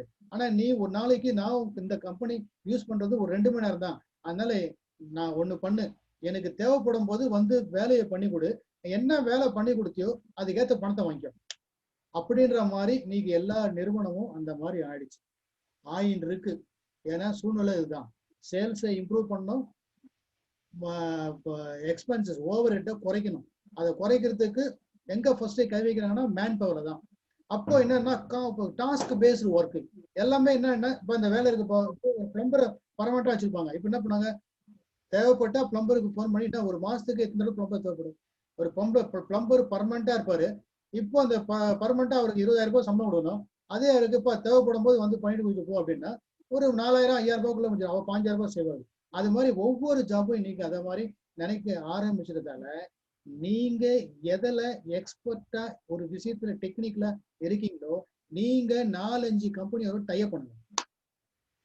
நீங்க 10 எத்தனை கம்பெனி உங்களை சுத்தி இருக்கோ, யாரெல்லாம் தெரியுமோ அங்கெல்லாம் நீங்க நீங்க எந்த ஒரு தொழில் எப்படி எத்தனை வருஷம் இருக்கீங்கன்னா ஏதாவது ஒரு டெக்னிக்கல் ஸ்கில் கண்டிப்பா உங்ககிட்ட இருக்கும். அந்த டெக்னிக்கல் ஸ்கில்ல நீங்க என்ன பண்ணலாம், வேலை இல்லை, இல்ல வேலை போயிடுச்சு, இல்ல வேலை செய்றீங்க, பட் இருந்தாலும் ஒரு இடத்துல ஆப்பர்ச்சுனிட்டி இருக்கும்போது என்ன பண்ணலாம், 4-5 இடத்துல அந்த ஆப்பர்ச்சுனிட்டி பண்ணும்போது டோட்டல் இன்கம் பார்த்தீங்கன்னா உங்களுக்கு நல்லாவே வரும். அதாவது ஒரு கம்பெனில மாசம் எவ்வளவு சம்பாதிச்சீங்களோ அதை விட 3 மடங்கு சம்பாதிக்கிறதுக்கு வாய்ப்பு இருக்கு. உங்களுடைய டெக்னிக்கல் எக்ஸ்பர்டைஸை நான் எத்தனை கம்பெனி இருக்கோ அத்தனை கம்பெனிக்கு நீங்க மார்க்கெட் பண்ணி சொல்லி கான்ட்ராக்ட் பேஸ்ல பண்ணணும். இதுக்கு பேர் வந்து இதுதான் வந்து கிக் எக்கானமி அப்படின்றது பேரு. பேயிங் பீப்புள் பர் டாஸ்க், செய்யற வேலைக்கு பணம் கொடுக்கும். இது இங்க கிட்டத்தட்ட நீங்க இன்டைரக்டா நீங்க ஒரு முதலாளி ஆயிட்டீங்க. ஸோ இப்படி பண்ணி பார்த்தீங்கன்னா, ஏன்னா நான் ஒரு கம்பெனில ஒர்க் பண்ணும்போது எனக்கு அந்த கம்பெனில ஒரு நான் சொல்றது வந்து 2000ல அந்த கம்பெனி எனக்கு மாசம் சம்பளம் கொடுத்தது 10,000 ரூபாய் 2000ல. ஆனா அந்த கம்பெனியை ரிசைன் பண்ணிட்டு வெளியே வந்துட்ட பிறகு அந்த கம்பெனி என்ன ட்ரைனிங்காக ஹையர் பண்றாங்க. ஹையர் பண்றதுக்கு எனக்கு ஒரு நாளைக்கு அப்போ எனக்கு கொடுத்த சம்பளம் எவ்வளோனாக்கா 5000 ரூபாய். அவங்களே என்ன வந்து 5 தடவை கூப்பிட்டாங்க. அப்போ பாத்துங்க 25,000 என்னடா இது, ஒரு மாசம் வேலை செஞ்சா அவங்க 10,000 தான் கொடுத்தாங்க. ஆனா நான் வெளியே வந்து என் திறமை இதுதான் அப்படின்னு நான் காமிச்சா என் திறமைக்கு அவங்க கொடுத்து எங்கேயாவது ஒரு இடத்துல ஒரு கம்பெனில பர்மனண்டா நான் ஒர்க் பண்ணும் போது என்னுடைய திறமைக்கு வருமானம் ஸ்டாண்டர்டா 10,000 அவ்வளவுதான். ஆனா நான் வெளியே வந்துட்ட பிறகு என்னுடைய திறமையை காட்டும் போது அவங்க ஒரு நாளைக்கு 5000 ரூபான்னு பிக்ஸ் பண்றாங்க. எனக்கு அன்னைக்கே ரேட்டு பிக்ஸ் பண்றாங்க. சென்னையில தமிழ்நாட்டுல கிளாஸ் எடுத்தா ஒரு நாளைக்கு 10,000 ரூபாய். இதே வந்து மெயின் சென்னையில கிளாஸ் எடுத்தா 10,000 ரூபாய், அதர் தான் சென்னை இருந்தா 15,000 ரூபாய், அதே அப்ராட் இருந்தாக்கா 25,000 ரூபாய். இப்படி எனக்கு ரேட்டே பிக்ஸ் பண்ணாங்க அந்த காலத்துல. அப்பதான் எனக்கு தெரிஞ்சு நம்ம என்ன நினைக்கிறோம்னா நமக்கு பிக்ஸ்டு தான் முக்கியம், இதுலதான் நம்மளால சம்பாதிக்க முடியும், நம்ம இதை விட்டு போனா நமக்கு நம்ம அவ்வளவுதான் அப்படின்னு நம்ம தான் தப்பு கணக்கு போட்டிருக்கோம். ஏன்னா நம்மளுடைய அந்த காலத்து அதுக்கு முன்னாடி எல்லாம் ரிட்டையர்மெண்ட் வரைக்கும் ஒரு கம்பெனில ஒர்க் பண்ணீங்கன்னா அது பெரிய வாழ்த்து. ஆனா இப்போ ரிட்டையர் ஒரே கம்பெனில ஒர்க் பண்ணா கிடையாது. டக்குன்னு ஏன்னா பணம் வந்து இந்த கம்பெனில ஒரு எக்ஸ்பீரியன்ஸ் கெயின் பண்ணியாச்சு, இதை பண்ணி இன்னொரு கம்பெனி அப்படி போகலாம். பட் ஒரு ஸ்டேஜுக்கு அப்புறம் வேலைக்கு போக கூடாது. ஒரு ஸ்டேஜுக்கு அப்புறம் இந்த எல்லா எக்ஸ்பீரியன்ஸும் ஒன்னா சேர்த்து you have to to business. அப்ப பண்ணும்போது நமக்கு வாய்ப்புகள் நிறைய வரும். அதனால இந்த வாய்ப்பு மூலம் இருக்குன்னு பாத்துங்க. ரெண்டாவது ஸ்டாக் மார்க்கெட் இன்வெஸ்டிங். இப்போ ஸ்டாக் மார்க்கெட் வந்து நீங்க எல்லாமே சொல்லலாம், ஸ்டாக் மார்க்கெட்ல இன்வெஸ்ட்மெண்ட் பண்ணி ஒருத்தவங்க கூட ஜெயிச்சதா சரித்திரமே கிடையாது, எல்லாம் விட்டுதான் இருக்காங்க அப்படின்னு. இல்லை, நீங்க எல்லாமே பேராசைப்பட்டு யார் பணத்தை போடுறாங்களோ அவங்களதான் பெருநஷ்டம் அடையுது. ஆனா அதே நீங்க ஒரு மியூச்சுவல் ஃபண்ட்ல போடுற மாதிரி, மியூச்சுவல் ஃபண்டும் ஷேர் மார்க்கெட்ல போட்டு தான் உங்களுக்கு கொடுக்குறான் பணம். நீங்க இப்போ வந்து இந்த பீரியட்ல மார்க்கெட் ரொம்ப டவுன்ல இருந்தால நிறைய ஒண்ணும் இல்லை, சாதாரணமா முதல்ல வரும்போதெல்லாம் ஒண்ணும் இல்லை. நம்ம இவரு மிஸ்டர் நாராயணமூர்த்தி இன்ஃபோசிஸ் கம்பெனி ஆரம்பிக்கும் போது அவருடைய ஷேர் பிரைஸ் என்ன, இப்போ மார்க்கெட்ல அவருடைய ஷேர் பிரைஸ் என்னன்னு பாருங்க, பல மடங்கு. அவருடைய டிரைவருக்கு என்ன பண்ணாரா, அவரு ஷேரை கொடுத்தாராப்பா, அதை வச்சுக்கு பாருங்க. இப்ப சாமி என்ன சாமி இதை கொடுக்குறீங்க, இதை வச்சு நான் என்ன பண்ண போறேன், வெறும் பேப்பர் என்ன, இப்படி சொல்லாத, இது ஒரு காலத்துல இந்த பேப்பருடைய மதிப்பு ஜாஸ்தியாகும் மார்க்கெட்ல, அப்போ சொல்லிட்டுறான். அவரு கடைசியில் அவர் கோடி ஆயிட்டாரா அந்த டிரைவர். எதுக்கு சொல்லுவாங்கன்னா ஷேர் மார்க்கெட்டு இன்வெஸ்ட் பண்றேன். பட் லாங் டைமா நீங்க இன்வெஸ்ட் பண்ணீங்கன்னா உங்களுக்கு நல்ல கெயின். ஷார்ட் டைமா நீங்க உடனே டெய்லி பணம் பார்க்கணும் அப்படின்னு ட்ரேடிங் பண்ணும்போதோ இல்ல கேம்பிளிங் மாதிரி போகும்போது தான் நம்ம மாட்டிக்கிறோம். அதனால இது நல்ல வல்லுநரா பார்த்து, நல்ல கன்சல்டன்டா பார்த்து அவங்ககிட்ட நீங்க இது மாதிரி ஒரு 2000 ரூபாய் கூட நீங்க இன்வெஸ்ட் பண்ணலாம். இது ஒண்ணு பெரிய 2 லட்சம் போடணுமா போயில கொஞ்சம் கூட இன்வெஸ்ட்மெண்ட் பண்ணுங்க. பட் லாங் டேர்மா நீங்க பண்ணீங்கன்னா அது லாங் டேர்மா பிசினஸ். எப்பவுமே எந்த பிசினஸ்மே அப்ஸ் அண்ட் டவுன்ஸ் இருக்குதான் சொல்லுவாங்க. நீங்க நல்ல ரேட்டு வருது, பீக்ல நல்லா போயிட்டு இருக்கும்போது வித்துருங்க, கம்மியா இருக்கும்போது வச்சிங்க. ஸோ அப்படி என்ன பண்ணலாம், இந்த பிசினஸ் நீங்க பண்ணலாம், ஸ்டாக் மார்க்கெட் இன்வெஸ்டிங். அது பக்கத்துல யாராவது பண்றவங்களை பார்த்து பண்ணாதீங்க. உங்க கூட இருக்கிற ஒரு ஸ்டாக் மார்க்கெட்ல பண்ணிட்டு இருக்காரு பிசினஸ், அதுக்குன்னு தனியா கன்சல்டன்ட் இருப்பாங்க, அவங்களுடைய கைடன்ஸை கேட்டுங்க. அதுக்கேற்ற மாதிரி லாங் டேர்மா இன்வெஸ்ட்மெண்ட் பண்ணா உங்களுக்கு நல்லா கெயின் வரும். மூணாவது வந்து ஹோம் கார்டனிங், வெஜிடபிள்ஸ். இன்னைக்கு ரொம்ப முக்கியம். நீங்க வீட்டுல இருக்கீங்க, நிறைய லேடிஸ்லாம் இருக்கீங்க, வெஜிடபிள் உங்க வீட்டு மொட்டை சொந்த வீடு வச்சிருக்கீங்களா, நிறைய நிலம் இருக்கா, இடம் இருக்கா, இல்ல மொட்டை மாலை இடம் இருக்கா, அழகா நீங்க என்ன பண்ணலாம், வெஜிடபிள்ஸ் ஒண்ணு உங்களுக்கு உங்க வீட்டுக்கு தேவையான வெஜிடபிள்ஸை நீங்களே விளைய வச்சுக்கலாம். இல்ல நீங்க உடனே மாடியில வந்து தண்ணி எல்லாம் போட்டா டெரஸ்ல இறங்க அப்படிலாம் கிடையாது, வெறும் பேக்கே இருக்கு பாருங்க. அதுக்கு இந்த நெட்ல தேடுங்க, இருப்பாங்க. அதாவது ஒரு மண் பாண்டம் இருக்கு இல்லையா, அதுலயே தண்ணி கீழே டெரஸ்ல இறங்காம பேக்லயே செடி, அது மாதிரிலாம் இருக்கு நிறைய. எந்த ஒரு டெரஸுக்கு எந்த ஒரு ப்ராப்ளம் இல்லாம, பில்டிங்க்கு எந்த சேதாரமும் இல்லாம உங்க மொட்டை மாடியில நீங்க வெஜிடபிளை விளைய வைக்கலாம். இதன் மூலமா உங்க வீட்டுக்கு தேவையானதுக்கு நீங்க பண்ணிக்கலாம். அது இல்லாம சுட்டு வட்டாரத்தில் இருக்கிறவங்களுக்கும் அந்த ஆர்கானிக் ஃபுட்டு உங்களுக்கு தெரியும். இங்க வந்து ஆர்கானிக் ஃபுட்டு, இதுல ஃபெர்டிலைசர் எல்லாம் யூஸ் பண்ணல, இயற்கை உரங்களை போட்டு தான் நாங்க பண்றோம் அப்படின்னு சொல்லி சாதாரணமா இருக்கிறத வெஜிடபிளை விட நீங்க டபுள் மடங்கு ரேட்டு நீங்க வாங்கினா கூட மக்கள் வந்து இதை வாங்குறதுக்கு ப்ரிஃபர் பண்றாங்க. ஏன்னா இதுல வந்து இது கிடையாது, இப்போ ஆர்கானிக் ஃபுட்டு. ஸோ இன்னைக்கு மார்க்கெட்ல ஆர்கானிக் ஃபுட்டை பத்தி நிறைய அவேர்னஸ் வந்துருச்சு. இன்னைக்கு நம்ம உடம்புக்கு வியாதி இருக்கிறதுக்கு பணம் மட்டும் ஒரு காரணம் இல்லை. இன்னொரு காரணம் என்னன்னாக்கா சாப்பிட்ற சாப்பாடு, நம்ம உணவு, நம்ம சரியான உணவு நம்ம எடுத்துக்காதனால, அந்த உணவு சரியான சக்தியை உடம்புல இருக்கிற ஆர்கானுக்கு கொடுக்காதனால, அந்த ஆர்கானை வந்து சக்தி எதுக்கு தேவைப்படுது ஆர்கானுக்குன்னா ரிப்பேர் பண்ணவும் மெயின்டைன் பண்ணவும். சரியான சக்தி போய் சேரலன்னா இந்த ஆர்கான் வந்து பழுதுடத்துக்கு வாய்ப்பு இருக்கு. அதனால நீங்க உங்களுக்கு வீட்லயோ நீங்க என்ன பண்ணலாம், உங்க வீட்டு மாடி தோட்டத்திலயோ இடம் இருந்தாக்கா அதுல போட்டு இதை நீங்க பிசினஸா பண்ணலாம். அப்புறம் ஆல்டர்னேட்டிவ் எனர்ஜி இது சோலார் எனர்ஜி. ஏன்னா இன்னைக்கு வந்து இப்போ இருக்கு எனர்ஜி. ஏன்னா இப்போ கவர்மெண்ட் வந்து வெளியே அதிக ரேட்டுக்கு வாங்கி தான் நம்மளுக்கு கொடுக்குறாங்க. நமக்கு வந்து நம்ம அதை யூஸ் பண்ணிட்டு இருக்கோம். திடீர்னு கவர்மெண்ட் ஏன்னா இது வந்து ரேட்டு, ஏன்னா ஒரு கரண்ட் போச்சுன்னா ஒரு ஆட்சியே போச்சு நம்ம பார்த்துருக்கோம். பட் இப்போ வராது, நாளைக்கு ஃபியூச்சர்ல ப்ராப்ளம் வரலாம். கரண்ட்டை வந்து ஏன்னா இப்போ இயற்கை வளங்கள் எல்லாமே வெட்டி எடுத்தாச்சு, ரொம்ப ஷார்டேஜ். அப்படி இருக்க வேற வழி இல்லாம கடைசியில நம்ம என்ன பண்ணோம்னா நம்ம வந்து சோலாரை நம்பிதான் இருக்க வேண்டிய சூழ்நிலை வரும். அப்படி வரும்போது நம்ம வீட்டுக்கு தேவையான கரண்ட்டை சோலார் மூலமா உற்பத்தி பண்ணக்கூடிய ஒரு காலகட்டம் வெகு தொலைவில் கிட்ட வந்துருச்சு. அந்த டைம்ல உங்களுக்கு சோலாரை பத்தி, அந்த சோலார் எனர்ஜி எப்படின்றது, அது இன்ஸ்டாலேஷன் எப்படி பண்றதை பத்தி அந்த ஒரு டெக்னிக்கல் நாலேஜ் உங்களுக்கு வச்சிருந்தீங்கன்னா நீங்க அதுல பிசினஸ் பண்ணலாம். கொரோனா வைரஸ் இன்சூரன்ஸ், நீங்க இன்சூரன்ஸ் ஃபீல்ட்ல இருக்கீங்க அப்படின்னா இந்த இன்சூரன்ஸை நீங்க சேல் பண்ண ஆரம்பிச்சீங்கன்னா நல்ல பிசினஸ் கிடைக்கும். ஏன்னா நீங்க ஒரு ஹாஸ்பிட்டல்ல போய் அட்மிட் ஆனவே இன்சூரன்ஸ் பேக்கேஜா தான் நீங்க தப்பிச்சிங்க. இல்லைன்னா எக்கச்சக்கமா தீட்டுவாங்கன்றது நீங்களே நிறைய வாட்ஸ்அப்ல ஃபேஸ்புக்ல நிறைய மெசேஜ் பாக்குறீங்க. அதனோட அடிப்படையில இன்சூரன்ஸ் ஏஜென்ட்டா நீங்க இருக்கீங்கன்னா வெரி குட். கூடவே என்ன பண்ணுங்க, இந்த கொரோனா வைரஸுக்கு எப்படி இன்சூரன்ஸ் கவரேஜ் பாலிசி எப்படி நம்ம சேல் பண்ணணுன்றத அதை நீங்க தெரிஞ்சுட்டீங்கன்னா யூ கேன் டூ. அப்புறம் நெட்வொர்க் மார்க்கெட்டிங். இன்னைக்கு வந்து மார்க்கெட்ல ரொம்ப குயிக்கா பணம் அதுவும் 2020ல இன்னைக்கு மார்க்கெட்ல நல்ல பிசினஸ் எதுன்னு பாத்தீங்கன்னா, ஒண்ணு வந்து ஹெல்த் கேர், ரெண்டாவது வந்து நெட்வொர்க் மார்க்கெட்டிங். பட் நெட்வொர்க் மார்க்கெட்டிங்ன்றது என்னன்னாக்கா இதை வந்து தவறான ஒரு செய்தியாகவும் இருக்கலாம். ஆனா இதுல மக்கள் பணம் பண்ணிட்டு தான் இருக்காங்க. ஆனா நீங்க என்ன பண்ணணும்னா அது உண்மையான கம்பெனி எங்க இங்க இருக்கீங்க சில பேர், ஏன்னா யாருமே இல்லைன்னு ஒரு சில பேர் இந்த நெட்வொர்க் மார்க்கெட்டிங்ல they are doing business continuously. அது ஆம்வேவா இருக்கலாம், வெஸ்டேஜா இருக்கலாம், இது மாதிரி எக்ஸ் அண்ட் ஒய் எத்தனையோ கம்பெனி இருக்கு. பட் இங்க நீங்க எச்சரிக்கையா இருக்க வேண்டிய என்னன்னா, பணம் ஈஸியா உடனே பணம் கிடைக்கிறதுக்கு ஒரு வாய்ப்பு இந்த நெட்வொர்க் மார்க்கெட்டிங்ல இருக்கு வித் லெஸ் இன்வெஸ்ட்மெண்ட். பட் நீங்க ரொம்ப கேர்ஃபுல்லா அதை கரெக்டா அந்த கம்பெனி நம்பகதமா கம்பெனி தானே கரெக்டா இருக்கான்னு பார்த்துட்டு அதுல நீங்க போகணும். அடுத்த வந்து ஆன்லைன் கோச்சிங். இப்போ உங்களுக்கு பாருங்க, உங்களுக்கு ஏதாவது ஒரு விஷயத்துல பயங்கர எக்ஸ்பர்ட்டா இருக்கும். இப்போ நான் வந்து இந்த என்னோட எக்ஸ்பீரியன்ஸை நான் உங்களோட ஷேர் பண்றேன் அந்த ஜூம்ல. இப்போ இந்த மாதிரி ஒரு கோர்ஸ் இந்த மாதிரி கூப்பிட்டுருக்கேன், ஒரு நாள் நீங்க வாங்கன்னு கூப்பிட்டுருக்கேன். என்னுடைய அழைப்பை எடுத்து எல்லாமே வந்துருக்கீங்க. இதன் வாயிலாக உங்கள் அனைவருக்கும் நன்றி. மீண்டும் இப்போ நீங்க ஒரு பர்டிகுலர் ஆஸ்பெக்ட்ல நீங்க நல்ல ஸ்கில் இருக்குன்னா நீங்க ஜூம்ல மீட்டிங் கண்டக்ட் பண்ணலாம்.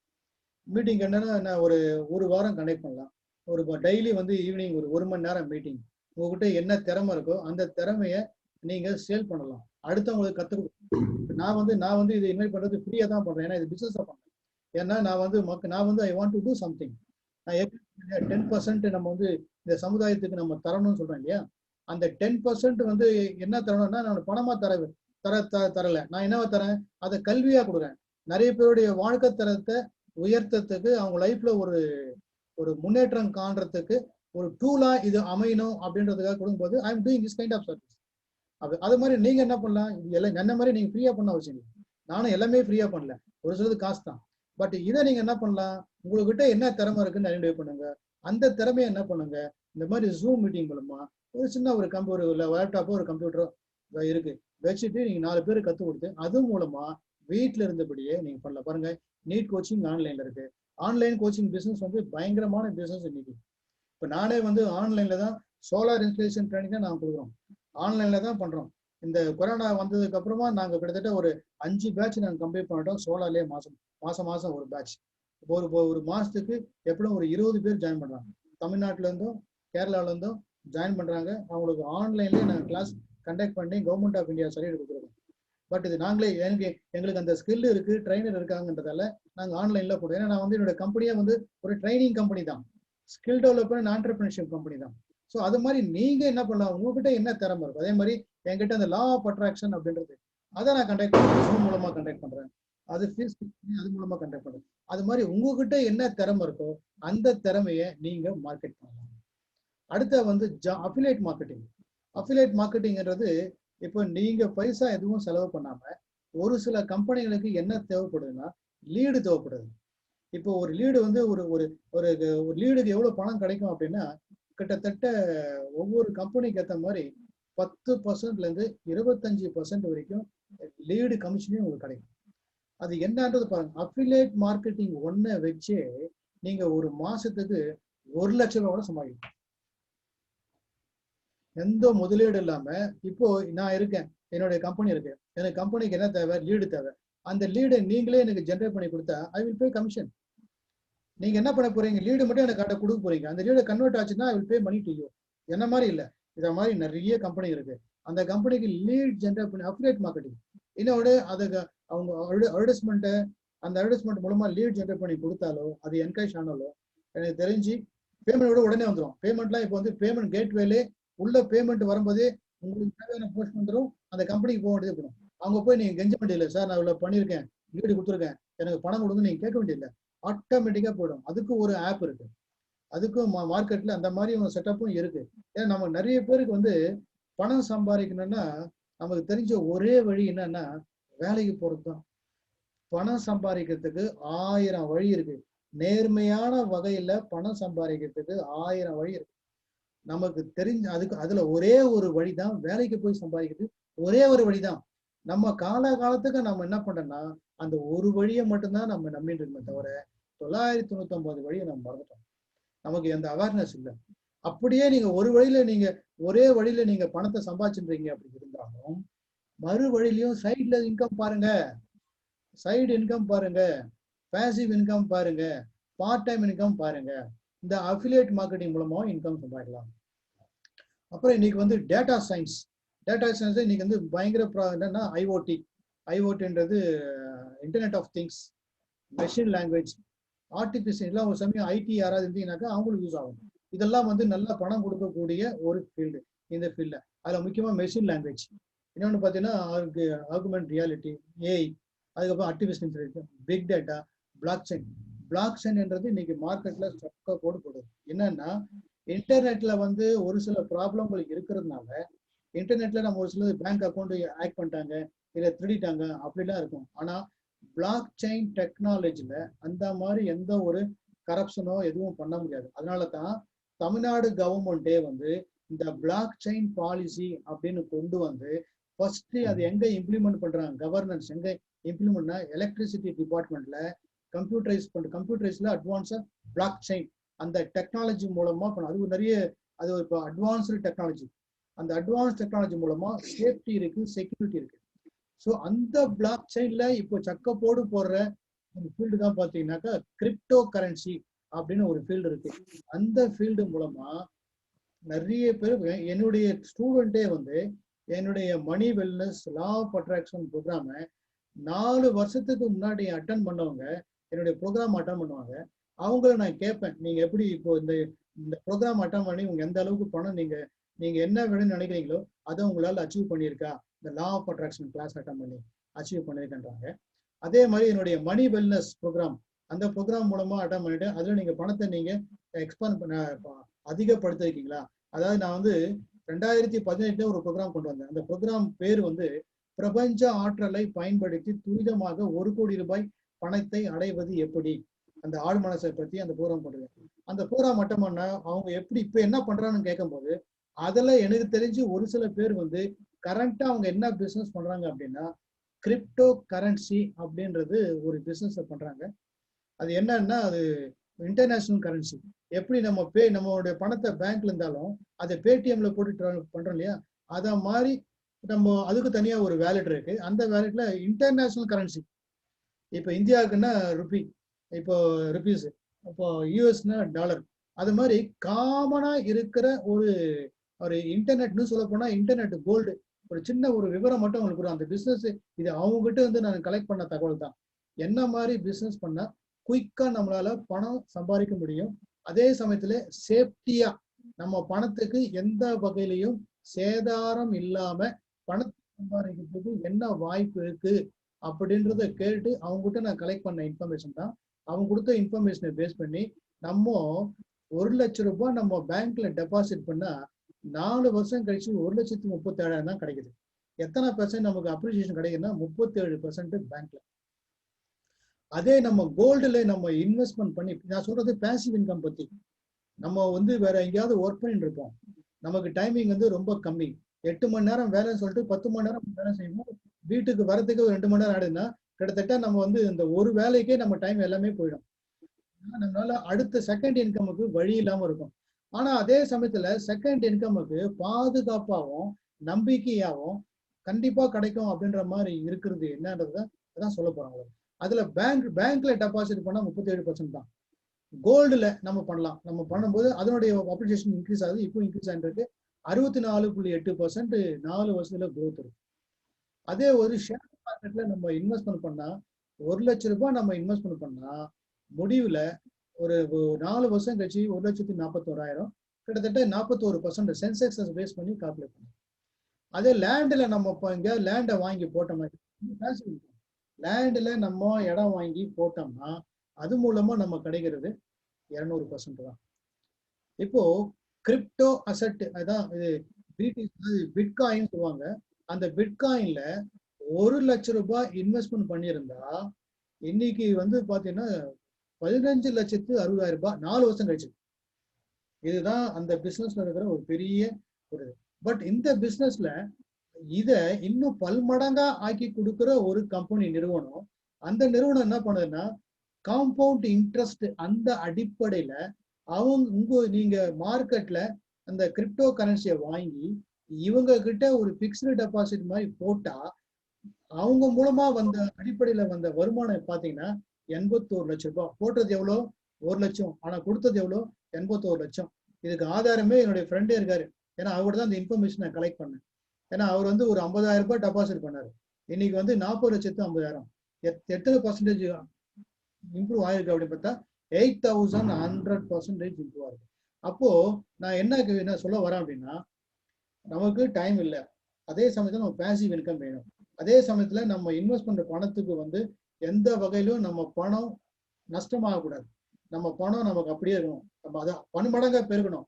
பணம் நம்ம கையை விட்டு நம்ம ஏமாந்துடக்கூடாது. நம்பிக்கையா இருக்கணும், நாணயமா இருக்கணும் அப்படின்றத பார்க்கும்போது இந்த ஒரு கிரிப்டோ கரன்சின்றது அதுல ஒரு பர்டிகுலர் கரன்சி வந்து நம்பிக்கையா இருக்கு. இது மூலமா நீங்க இன்வெஸ்ட்மெண்ட் பண்ணி இது ரொம்ப மினிமம் அமௌண்ட்டும் பண்ணி அது மூலமா ஹை ரிட்டர்ன் கிடைக்கிறதால உங்களுக்கு பேசிவ் இன்கம் வர்றதுக்கும் வாய்ப்பு இருக்கு. ஸோ இதுதான் இத்தனை வாய்ப்பு தான், கிட்டத்தட்ட ஒரு 10 வாய்ப்பு தான் நான் உங்ககிட்ட ஷேர் பண்ணியிருக்கேன். இதுல உங்களுக்கு என்ன வேணுமோன்றதோ அதை நீங்க பயன்படுத்தி நீங்க வாழ்க்கையில ஜெயிக்கலாம். இதை தான் நான் இந்த ப்ரோக்ராம் மூலமா சொன்னது. இந்த எக்ஸல் ஃபைல நான் உங்களுக்கு எல்லாருக்குமே அனுப்புறேன். அனுப்புறதுக்கு எனக்கு இமெயில் ஐடி எல்லாரும் போட்டு ரொம்பிடும். ஒண்ணு பண்ணுங்க, நீங்க நம்பர்ஸ் எல்லாரும் ஷேர் பண்ணிருக்காங்க சார். நம்பர்ஸ் எல்லாம் ஷேர் பண்ணுங்க. இல்ல சார், நீங்க ஒரு குரூப் லிங்க் மாதிரி கொடுத்துட்டீங்கன்னா தட்ஸ் பெட்டர். இப்பதான் ஐடியா வந்து எனக்கு. அப்படிங்களா? சரி, இப்பதான் எனக்கு வந்தது. அதனால நான் இப்ப கிரியேட் பண்ணா டைம் ஆகும். அடுத்து நான் பேச. Okay sir. இப்ப எப்படியும் ஓகே சார். கிரியேட் பண்ணி அதுக்கப்புறம் நான் வாட்ஸ்அப்ல போயிட்டு இல்ல போடணும். ஓகேவா? Okay sir. Numbers maximum share பண்ணிருக்காங்க சார். உங்க நம்பரை நீங்க ஷேர் பண்ணீங்கன்னா இந்த எக்ஸல் ஷீட் இந்த 3 விஷயம் சொல்லியிருக்கேன் உங்களுக்கு. ஒண்ணு வந்து பணத்தை எப்படி கையாளணும் அப்படின்றத சொல்லியிருக்கேன். 2வது வந்து மணி ப்ளூ பிரிண்ட் சொல்லியிருக்கேன்.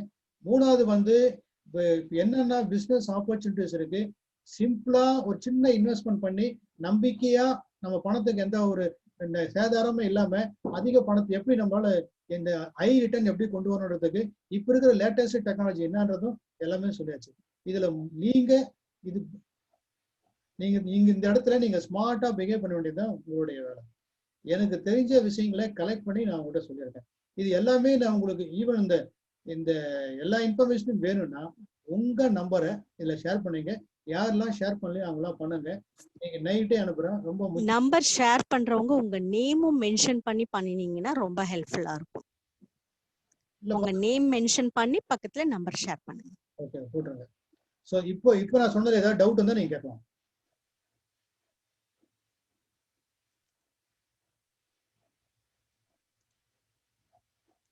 ஓகே, இப்போ நான் உங்களுக்கு பர்மிஷன் கொடுத்துருக்கேன். நீங்க அன்மியூட் பண்ணிட்டு you can talk.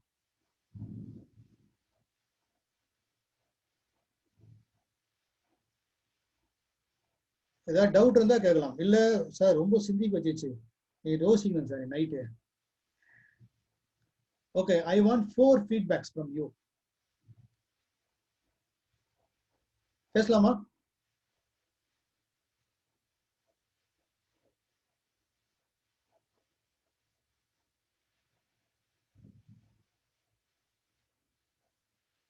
I want feedback. நீங்க அன்மியூட் பண்ணிட்டு நீங்க பேசலாம்.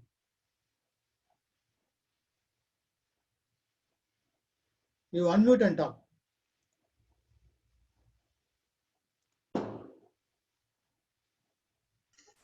Hello sir, good evening sir. Good evening, சொல்லுங்க சார்.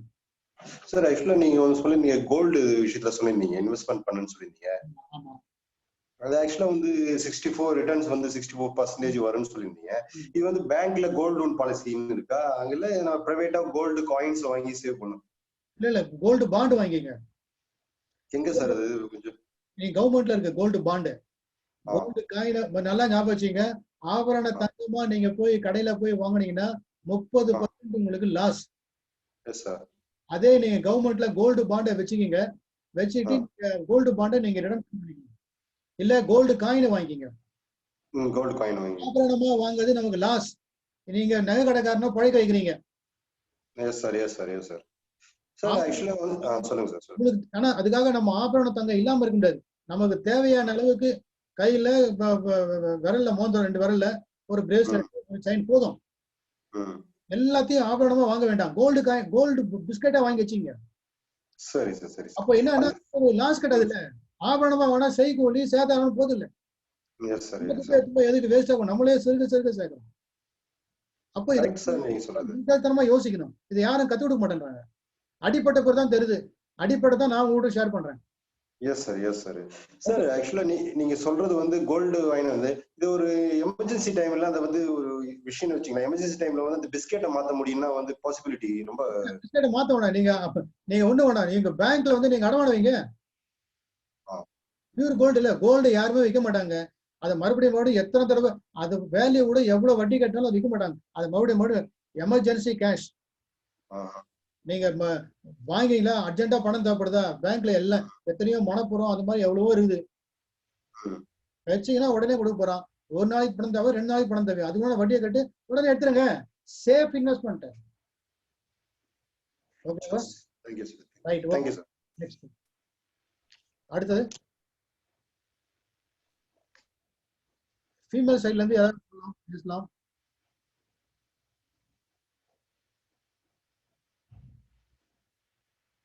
ஓகே, மேடம் சொன்ன மாதிரி உங்களை பயங்கரமா யோசிக்க வச்சிருக்குன்னு நினைக்கிறேன். என்னடா அது, இதை நான் முதல்லயே தெரிஞ்சதான் நான் எங்கேயோ போயிருப்பேன். இவனால எங்கேயா போனேன்.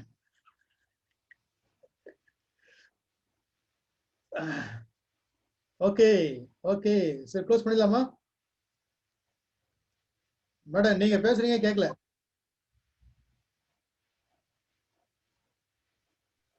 அதுதான் சார், நம்ம நார்மலா மணி வெல்னஸ் ப்ரோக்ராம்லயே அது வரைக்கும் அந்த மணி ப்ளூ பிரிண்ட்டுக்கு முன்னாடி வரைக்கும் பயங்கரமா கான்வர்சேஷன்ஸ் ஓடின்னு இருக்கும்.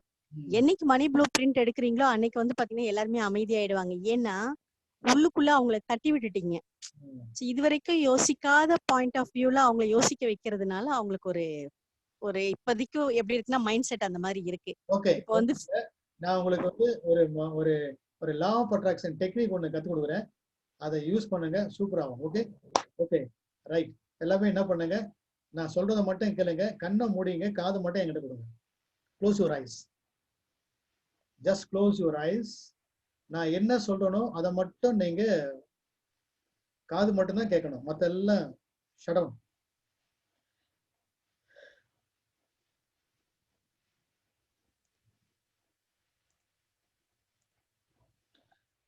ஓகே, இப்போ நான் ஒரு சில டெக்னிக் சொல்றேன். அந்த டெக்னிக்கை டெய்லி ஃபாலோ பண்ணுங்க, கண்டிப்பா உங்களால ஜெயிக்க முடியும். நம்ம ஆப்ரேட் ஆகிறது எல்லாமே எதை பேஸ் பண்ணினா எனர்ஜி, ஃப்ரீக்வன்சி, வைப்ரேஷன் அடிப்படையில் நடக்குது. ஜென்ரலா ஈர்ப்பு விதியை பற்றி என்ன சொல்லுவாங்கன்னா, உங்களுக்கு என்ன வேணும்னு நினைச்சீங்களோ அது கிடைச்ச மாதிரி நீங்க ஃபீல் பண்ணா கண்டிப்பா உங்களுக்கு கிடைக்கும்னு சொல்லுவாங்க. அந்த ஸ்டேட்மெண்ட் 100% கரெக்ட்.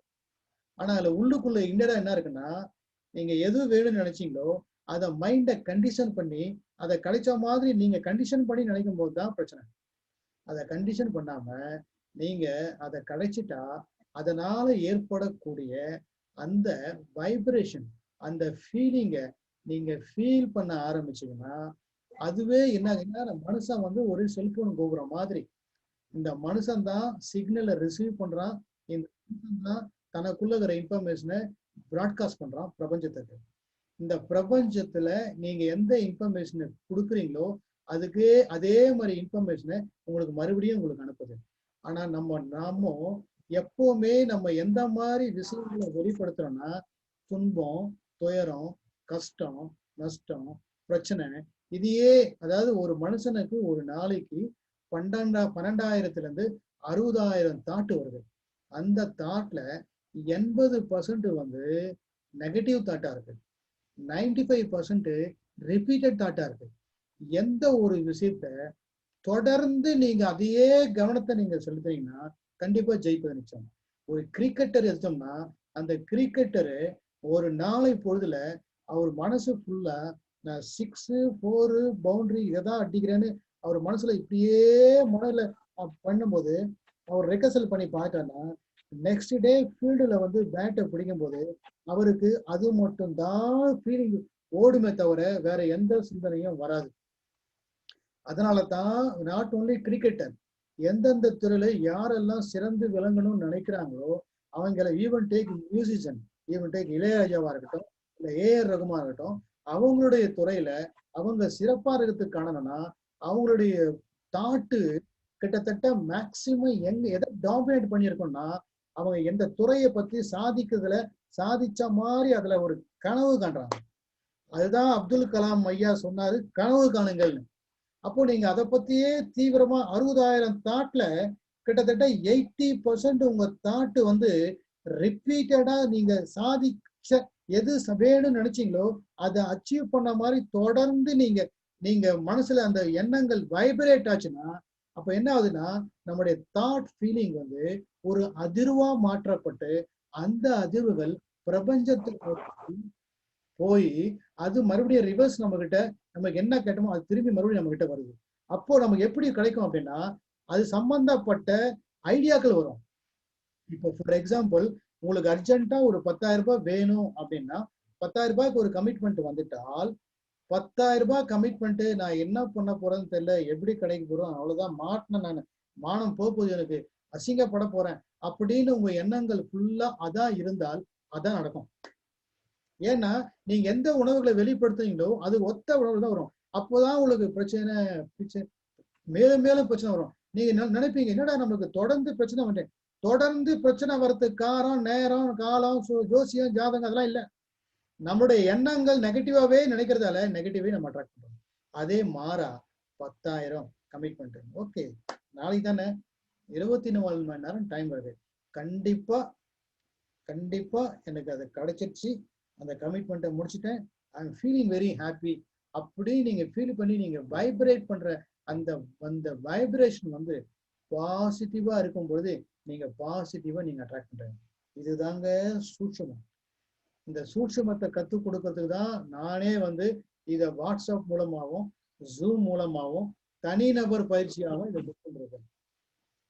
இந்த நீங்க ஃபாலோ பண்ணீங்கன்னா உங்களோட எண்ணங்களை எது வேணும்னு நினைச்சீங்களோ அது கிடைச்ச மாதிரி. ஆனா நினைக்கலாம் சார் எப்படி சார் முடியும்னா வேற வழி இல்லை, இப்படிதான் நினைச்சு ஆகணும். கண்டிஷன் பண்ணாம நீங்க உணர்வுபூர்வமா நினைச்சீங்கன்னா கண்டிப்பா நடக்கும். Okay, open your eyes. இதுதான் லா ஆஃப் அட்ராக்ஷன் டெக்னிக். நான் கூட இந்த பயிற்சி வாட்ஸ்அப்லயும் கண்டக்ட் பண்றேன். இது 16ஆம் தேதி கண்டக்ட் பண்ண போறேன். நீங்க யாராவது விருப்பம்னா கூட நீங்க ஜாயின் பண்ணுங்க. இது ரொம்ப கம்மி தான் ஃபீஸ், வெறும் 250 ரூபாய் தான். 21 நாளைக்கு நான் சார்ஜ் பண்றது வெறும் 250 ரூபாய் தான். ஆனா இதே கோர்ஸை தனிநபர் பயிற்சியா 15,000 ரூபாய் நான் ஃபீஸ் கலெக்ட் பண்றேன். இது ஏன் நான் 250 ரூபாய் கொடுக்குறேன்னா நான் இதை ஃப்ரீயாவும் கொடுத்தேன். 5000 பேர் அட்டன் பண்ணாங்க இந்த கோர்ஸை ஃப்ரீயா 21 நாள் வாட்ஸ்அப்ல ட்ரைனிங். ஆனா ஃப்ரீயா கொடுக்கும்போது அதுக்கு மரியாதை இல்லை, அதுக்கு அவங்க அதுல கவனத்தை செலுத்தல. ஒரு பிரைஸ் இருக்கும்போது என்னன்னா பணம் கொடுத்துருக்கோம், நம்ம பார்க்கணும், ஒரு கமிட்மெண்ட் வருது. ஏன்னா இந்த பிரபஞ்சத்துக்கு எதையும் கொடுக்காம எதையும் பெற முடியாது. அதுக்கு தான் அதே சமயத்துல எல்லாருக்கும் ஒரு அஃபோர்டபிலிட்டி கிரியேட் பண்ணணுன்றதுக்காக தான் ஐ ஃபிக்ஸ் ஒன்லி ₹250. இதுக்கு முன்னாடி கூட இது 1000 ரூபாய் இருந்தது, அப்புறம் 500 ரூபாய் மாத்தினேன், இப்போ 250 ரூபாய். ஆனா free, no free, nothing is free. இதுல வந்து என்ன டோட்டலா லா ஆஃப் அட்ராக்ஷன் டெக்னிக் பத்தி 21 நாள் தொடர்ந்து பண்றேன். இந்த 21 நாள் தொடர்ந்து பார்த்த இதை வச்சே நிறைய பேர் எனக்கு ஃபோன் பண்றாங்க இன்டைரக்ட். அதுவும் எனக்கு இந்த பயிற்சினப்போ ஏதாவது டவுட் வந்து எனக்கு ஃபோன் பண்ணியும் கேட்பாங்க. எல்லாரும் ஃபோன் பண்ணுவாங்க, இது மாதிரி இருக்கு நான் என்ன பண்றேன்னு. அவங்களுக்கு ஐடியாவும் கொடுத்துருக்கேன். மேரேஜ் ஆகல சார், அதுக்கு ஐடியா கொடுத்துருக்கேன். லா ஆஃப் அட்ராக்ஷன் எப்படி யூஸ் பண்ணலாம், கடன்ல இருக்கிறேன் கடனை எப்படி தீர்க்கிறது ஐடியா கொடுத்துருக்கேன். ஈவன் இஷ்யூ இல்லை ஃபெர்டிலிட்டி ப்ராப்ளம் அதுக்கும் சொல்லியிருக்கேன். பிரபஞ்ச ஆற்றல் எப்படி பயன்படுத்தணும், இந்த மாதிரி என்னென்ன வேணுமோ எல்லாத்துக்கும் நம்ம கிட்ட வந்து, அதாவது நீங்க போய் தெய்வத்துக்கிட்ட முறையிடுறீங்களே, தெய்வம் உங்களுக்குள்ளேயே இருக்குது. அந்த உங்களுக்குள்ள இருக்கிற தெய்வத்துக்கிட்ட நீங்க எப்படி ஒரு எலக்ட்ரானிக் டிவைஸ் எப்படி ஒரு ஃப்ரீக்வன்சில ஒர்க் பண்ணுதோ, உங்க வீட்டு செல்போன் சரியா ஒர்க் பண்ணலன்னா சிக்னலை பார்த்து நீங்க நின்று அதை அழகா ரிசீவ் பண்றீங்களே, அதே மாதிரி உங்களுக்கு என்ன வேணும்னு நினைக்கிறீங்களோ உங்களால பிரபஞ்சத்தை ரிசீவ் பண்ண முடியும். உங்க ஃப்ரீக்வன்சியை அதுக்கேற்ற மாதிரி அலைன் பண்ணணும், அவ்வளவுதான். அந்த அலைன்மெண்ட்டை தான் நான் கற்றுக் கொடுக்குறேன். 21 நாள் வாட்ஸ்அப் மூலமாகவும், 5 நாள் ஜூம் மூலமாகவும், 1 நாள் இது டைரக்ட் ட்ரைனிங் மூலமாகவும், 21 நாள் பர்சனல் கோச்சிங் 1-to-1 கோச்சிங் மூலமாகவும் பண்றேன். ஸோ இதை ஃபாலோ பண்ணேன். இந்த இப்போ நான் சொல்லி கொடுத்த இந்த விஷயத்த பல வகையில நிறைய டீப்பா சொல்லித்தரேன். பட் அது எசன்ஸை வந்து உங்களுக்கு கொடுத்துருக்கேன். மறுபடியும் சொல்றேன், எது உங்களுடைய எண்ண உணர்வுகள் ஒரு வைப்ரேட் அதிர்வாக மாறி, எப்படி உங்க போன்ல நீங்க பேசும்போது அந்த வாய்ஸ் அனாலாக்கு சிக்னலு டிஜிட்டலா கன்வெர்ட் ஆகி எப்படி அந்த வானத்துல போதோ, அதே மாதிரி தான் நம்மளுடைய எண்ண உணர்வுகள் ஒரு அதிர்வுகளா மாற்றப்பட்டு அது ஒரு ஃப்ரீக்வன்சில பிரபஞ்சத்துக்கு போயிட்டு அதுக்கு ஒத்த ஃப்ரீக்வன்சியை கம்பேட்டபிள் ஃப்ரீக்வன்சியை மேட்ச் பண்ணி அதை மறுபடியும் உங்களுடைய, ஏன்னா நீங்க தான் செல்போன் போகிற மாதிரி நீங்க டிரான்ஸ்மிட் பண்ணலாம், ரிசீவ் பண்ணலாம். நீங்க ரிசீவ் பண்ணி மூளைக்கு வந்து மூளை உங்களுக்கு அது கட்டளையா பாடிக்கு இட்டு அந்த பாடி ஆக்ஷன்ல இறங்கினா ஜெயிப்பது நிஜம். இதுதான் சூட்சமம், வேற ஒண்ணும் இல்லை. ஓகே, இந்த நிகழ்ச்சியில் கலந்து கொண்ட உங்கள் அனைவருக்கும் மீண்டும் ஒரு முறை நன்றி நன்றி நன்றி. இத்துடன் நிகழ்ச்சி முடிச்சுலாம் நினைக்கிறேன். ஏதாவது டவுட் இருந்தா கேட்கலாம். இன்னும் ஒரு 2 minutes வெயிட் பண்றேன். டவுட் இருந்தா கேளுங்க, then we close. Thank you very much. Sri Lanka இருந்து மஷூர் பேசுறேன் சார். சொல்லுங்க. நல்ல மண்டைக்கு ஒரு விஷயம் சார், 1000 தொழில் இருக்கும்போது நீங்க அவ்வளவு தொழிலை விட்டுட்டு வேலைக்கு போய் சம்பளம் எடுக்கிறதுக்கு தொழில நீங்க முயற்சி செய்வீங்கன்னு சொன்னீங்களே, அது ரொம்ப பிடிச்சிருக்குது. அதே போல நீங்க எங்களோட பிசினஸ்ல ப்ராஃபிட்ல ஒரு பெர்சன்டேஜ் தர்மம் செய்யறதுக்கு நீங்க ரிசர்வ் பண்ணி சொன்னீங்க. அந்த அடிப்படையில உங்களோட நாலேஜ எங்களுக்கு இந்த டைமுக்கும் தர்மம் செஞ்சிருக்கீங்க. அதுக்கு thank you so much. Lot of thanks sir. Okay okay sir. Okay, thank you. Good evening sir.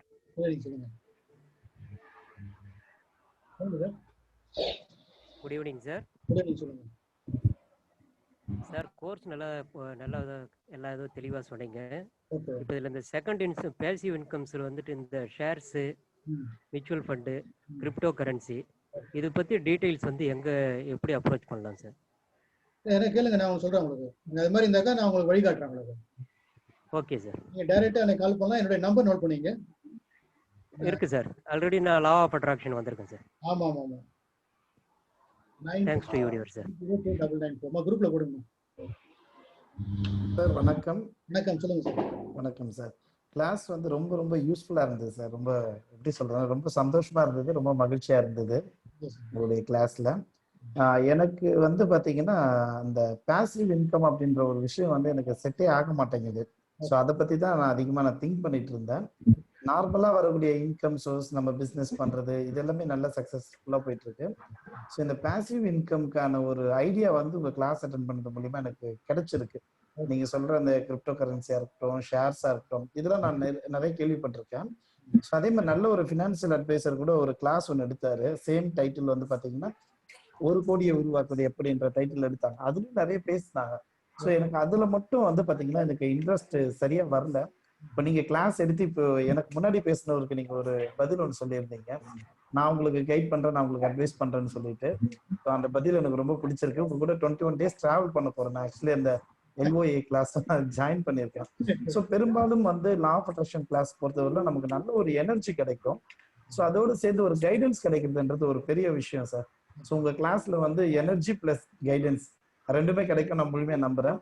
தொடர்ந்து பயணப்படுறேன் சார். நன்றி சார். தேங்க்யூ. ஹலோ சார், வணக்கம் சார். சொல்லுங்க சார். சார் அந்த ப்ளூ பிரிண்ட் பத்தி சொல்லியிருந்தீங்களே சார், அதை பத்தி ஜஸ்ட் ஒரு ஒன் மோர் டைம் சொல்ல முடியுமா சார்? அது கரெக்டா அந்த கிளாஸ் அந்த இது பண்ணும்போது நான் அட்டன் பண்ண நினைக்கிறேன் சார். அப்புறமா தான் எனக்கு கிடைச்சது எனக்கு. மணி ப்ளூ பிரிண்டா? Yes sir. அதை பத்தி எனக்கு ஷேர் பண்றேன். என்னங்க சார்? எக்ஸல் சீட்டை உங்களுக்கு ஷேர் பண்றேன். உங்க நம்பரை கொடுங்க, உங்களுக்கு அந்த எக்ஸல் சீட்டை உங்களுக்கு ஷேர் பண்றேன். சரிங்க சார். நீங்க எல்லார்கிட்டே நம்பரை வாங்கி ஒரு குரூப்ல போட்டுட்டு அந்த குரூப் வந்து நான் ஷேர் பண்றேன். நீங்க டவுன்லோட் பண்ணி அதை பாருங்க. அப்படிங்களா? சரிங்க சார். உங்களுக்கு டவுன்லோட் பண்ணி நீங்க ஒர்க் பண்ணும்போது உங்களுக்கு டவுட் இருந்தாலும் don't worry, you call me. சரி, ஓகே, ஷூர் சார். இப்போ அந்த வாட்ஸ்அப் குரூப்ல நான் இருக்கேன் ஆக்சுவலா.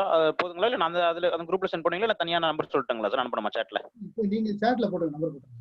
சரி சரி தான் அனுப்புறேன். எல்லாருக்கும் இல்ல. சரிங்க சார். இப்போ யாருக்கு விருப்பம் இருக்கோ அவங்களுக்கு தான் அனுப்புவோம், எல்லாருக்கும் இல்ல.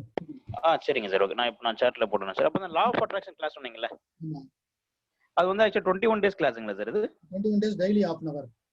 Daily ½ an hour. என்ன டைம் சார் அது? அது வந்து வீடியோ தான் அனுப்புவேன் உங்களுக்கு. உங்களுக்கு அந்த ஒரு ½ an hour time as per your convenient time. ½ an hour கேட்டு பாருங்க. உங்களுக்கு நான் சொல்லக்கூடாது. Okay okay. அதாவது ரெக்கார்டிங் வீடியோ நீங்க அனுப்பிச்சு நம்ம டெய்லி ½ an hour பார்க்கணும். அதுல இன்டராக்டிவ் கூட நீங்க பார்த்துட்டு ஏதாவது டவுட் இருந்தா நீங்க அதிலே குரூப்ல மெசேஜா போடலாம். இல்ல என்ன பண்ணுங்க, ஃபோன் பண்ணி டவுட் கேட்கலாம். அப்படிங்களா? சரி சரி சரி. ஓகே. எப்போ ஸ்டார்ட் ஆகுதுங்க சார் அது கிளாஸ்? 16ஆம் தேதி. 16. சரிங்க சார். ஓகே. நாளைக்கு தான் சார் 16. நாளைக்கு தான். சரி சரி. Okay. Thank you sir. Thank you sir. நான் இப்போ நம்பர் அனுப்புறேன் சார் அந்த ப்ளூ பிரிண்ட்டுக்கு. Okay, thank you sir.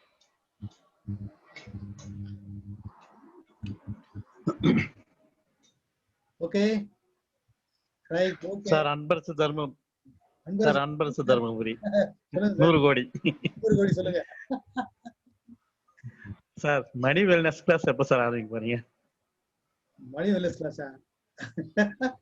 ஆமா சார். மத்த டைம் வேற, பிரியாரிட்டி வேற இருக்கிறதுனால அதுக்கு டைம் வாங்குவாங்க. சரி, okay sir. Okay, thank you sir. Sir வணக்கம் சார். என் பேர் ஜெயக்குமார் சார். ஏற்கனவே நான் வந்து லா ஆஃப் அட்ராக்ஷன் கிளாஸ்ல 21 days கிளாஸ்ல இருக்கேன். இன்னும் 3 days தான் இருக்கு சார். இப்ப மறுபடியும் அகைன் இதை கண்டினியூவா வேற எதனா கிளாஸ் எடுப்பீங்களா சார்? பிசினஸ் வெல்னஸ் இருக்கு, மணி வெல்னஸ் இருக்கு, பிசினஸ் வெல்னஸ் கண்டிப்பா சார். உங்களோட இந்த 18 days நல்லாவே இருந்தது. இதுக்கு முன்னாடி என் நண்பர் பேசியிருந்தார் மாதிரி எப்படி இருக்கும் என்னன்னு சொல்லிட்டு. தாராளமா ஜாயின் பண்ணலாங்க யாரா இருந்தாலும். நல்லா யூஸ்ஃபுல்லா இருக்கு சாரோட மெசேஜ், சாரோட கன்வே பண்ற இதெல்லாமே. ஸோ கண்டிப்பா ஜாயின் பண்ணுங்க, உங்களுக்கு யூஸ்ஃபுல்லா இருக்கும். இன்னைக்கு கிளாஸ் வந்து super sir. Thank you very much sir. என்ன கிளாஸ் அட்டெண்ட் பண்ணீங்க? இதோ இப்ப ப்ளூ பிரிண்ட் இது பண்ணிருக்கேன் சார். இந்த கிளாஸ் ஓகே ஓகே ரைட். இந்த இது சொல்லியிருக்கேன். ஏற்கனவே அந்த கிரிப்டோ கரன்சியும் அட்டெண்ட் பண்ணேன் லாஸ்ட் இதுல ஜூம் மீட்டிங்ல. 21 days கிளாஸ்ல நீங்க 18 days வரைக்கும் அட்டெண்ட் பண்ணியிருக்கேன் சார். வெரி குட், வெரி யூஸ்ஃபுல்லா இருக்கு சார், யூஸ்ஃபுல்லா இருக்கு. Thank you very much sir. Okay right. Okay Nagaraj, you want to tell something? பேசுங்க நாகராஜ். நீங்க ஸ்கிரீன் தான் தெரியுது. ஓகே, நீங்க அன்மியூட் பண்ணியாச்சு. if you want to talk you can talk. Sir நான் பேசிட்டேன் சார் ஆல்ரெடி. அந்த ப்ளூ பிரிண்ட் கேட்டிருந்தேன் இல்லைங்களா? Right okay okay. ஏன்னா ஓகே சாட்லயே போட்டேன் சார். ஆமா ஆமா, ஏன்னா அன்மியூட்டாவே இருந்தது. நீங்க ஏதோ பேசுங்க. Okay okay okay right. Okay okay. Thank you sir. Thank you all. Bye bye. வேற ஒரு சந்திப்போம். நன்றி சார். உங்களையும் என்னையும் பிரபஞ்சத்துக்கு நன்றி. நன்றி நன்றி.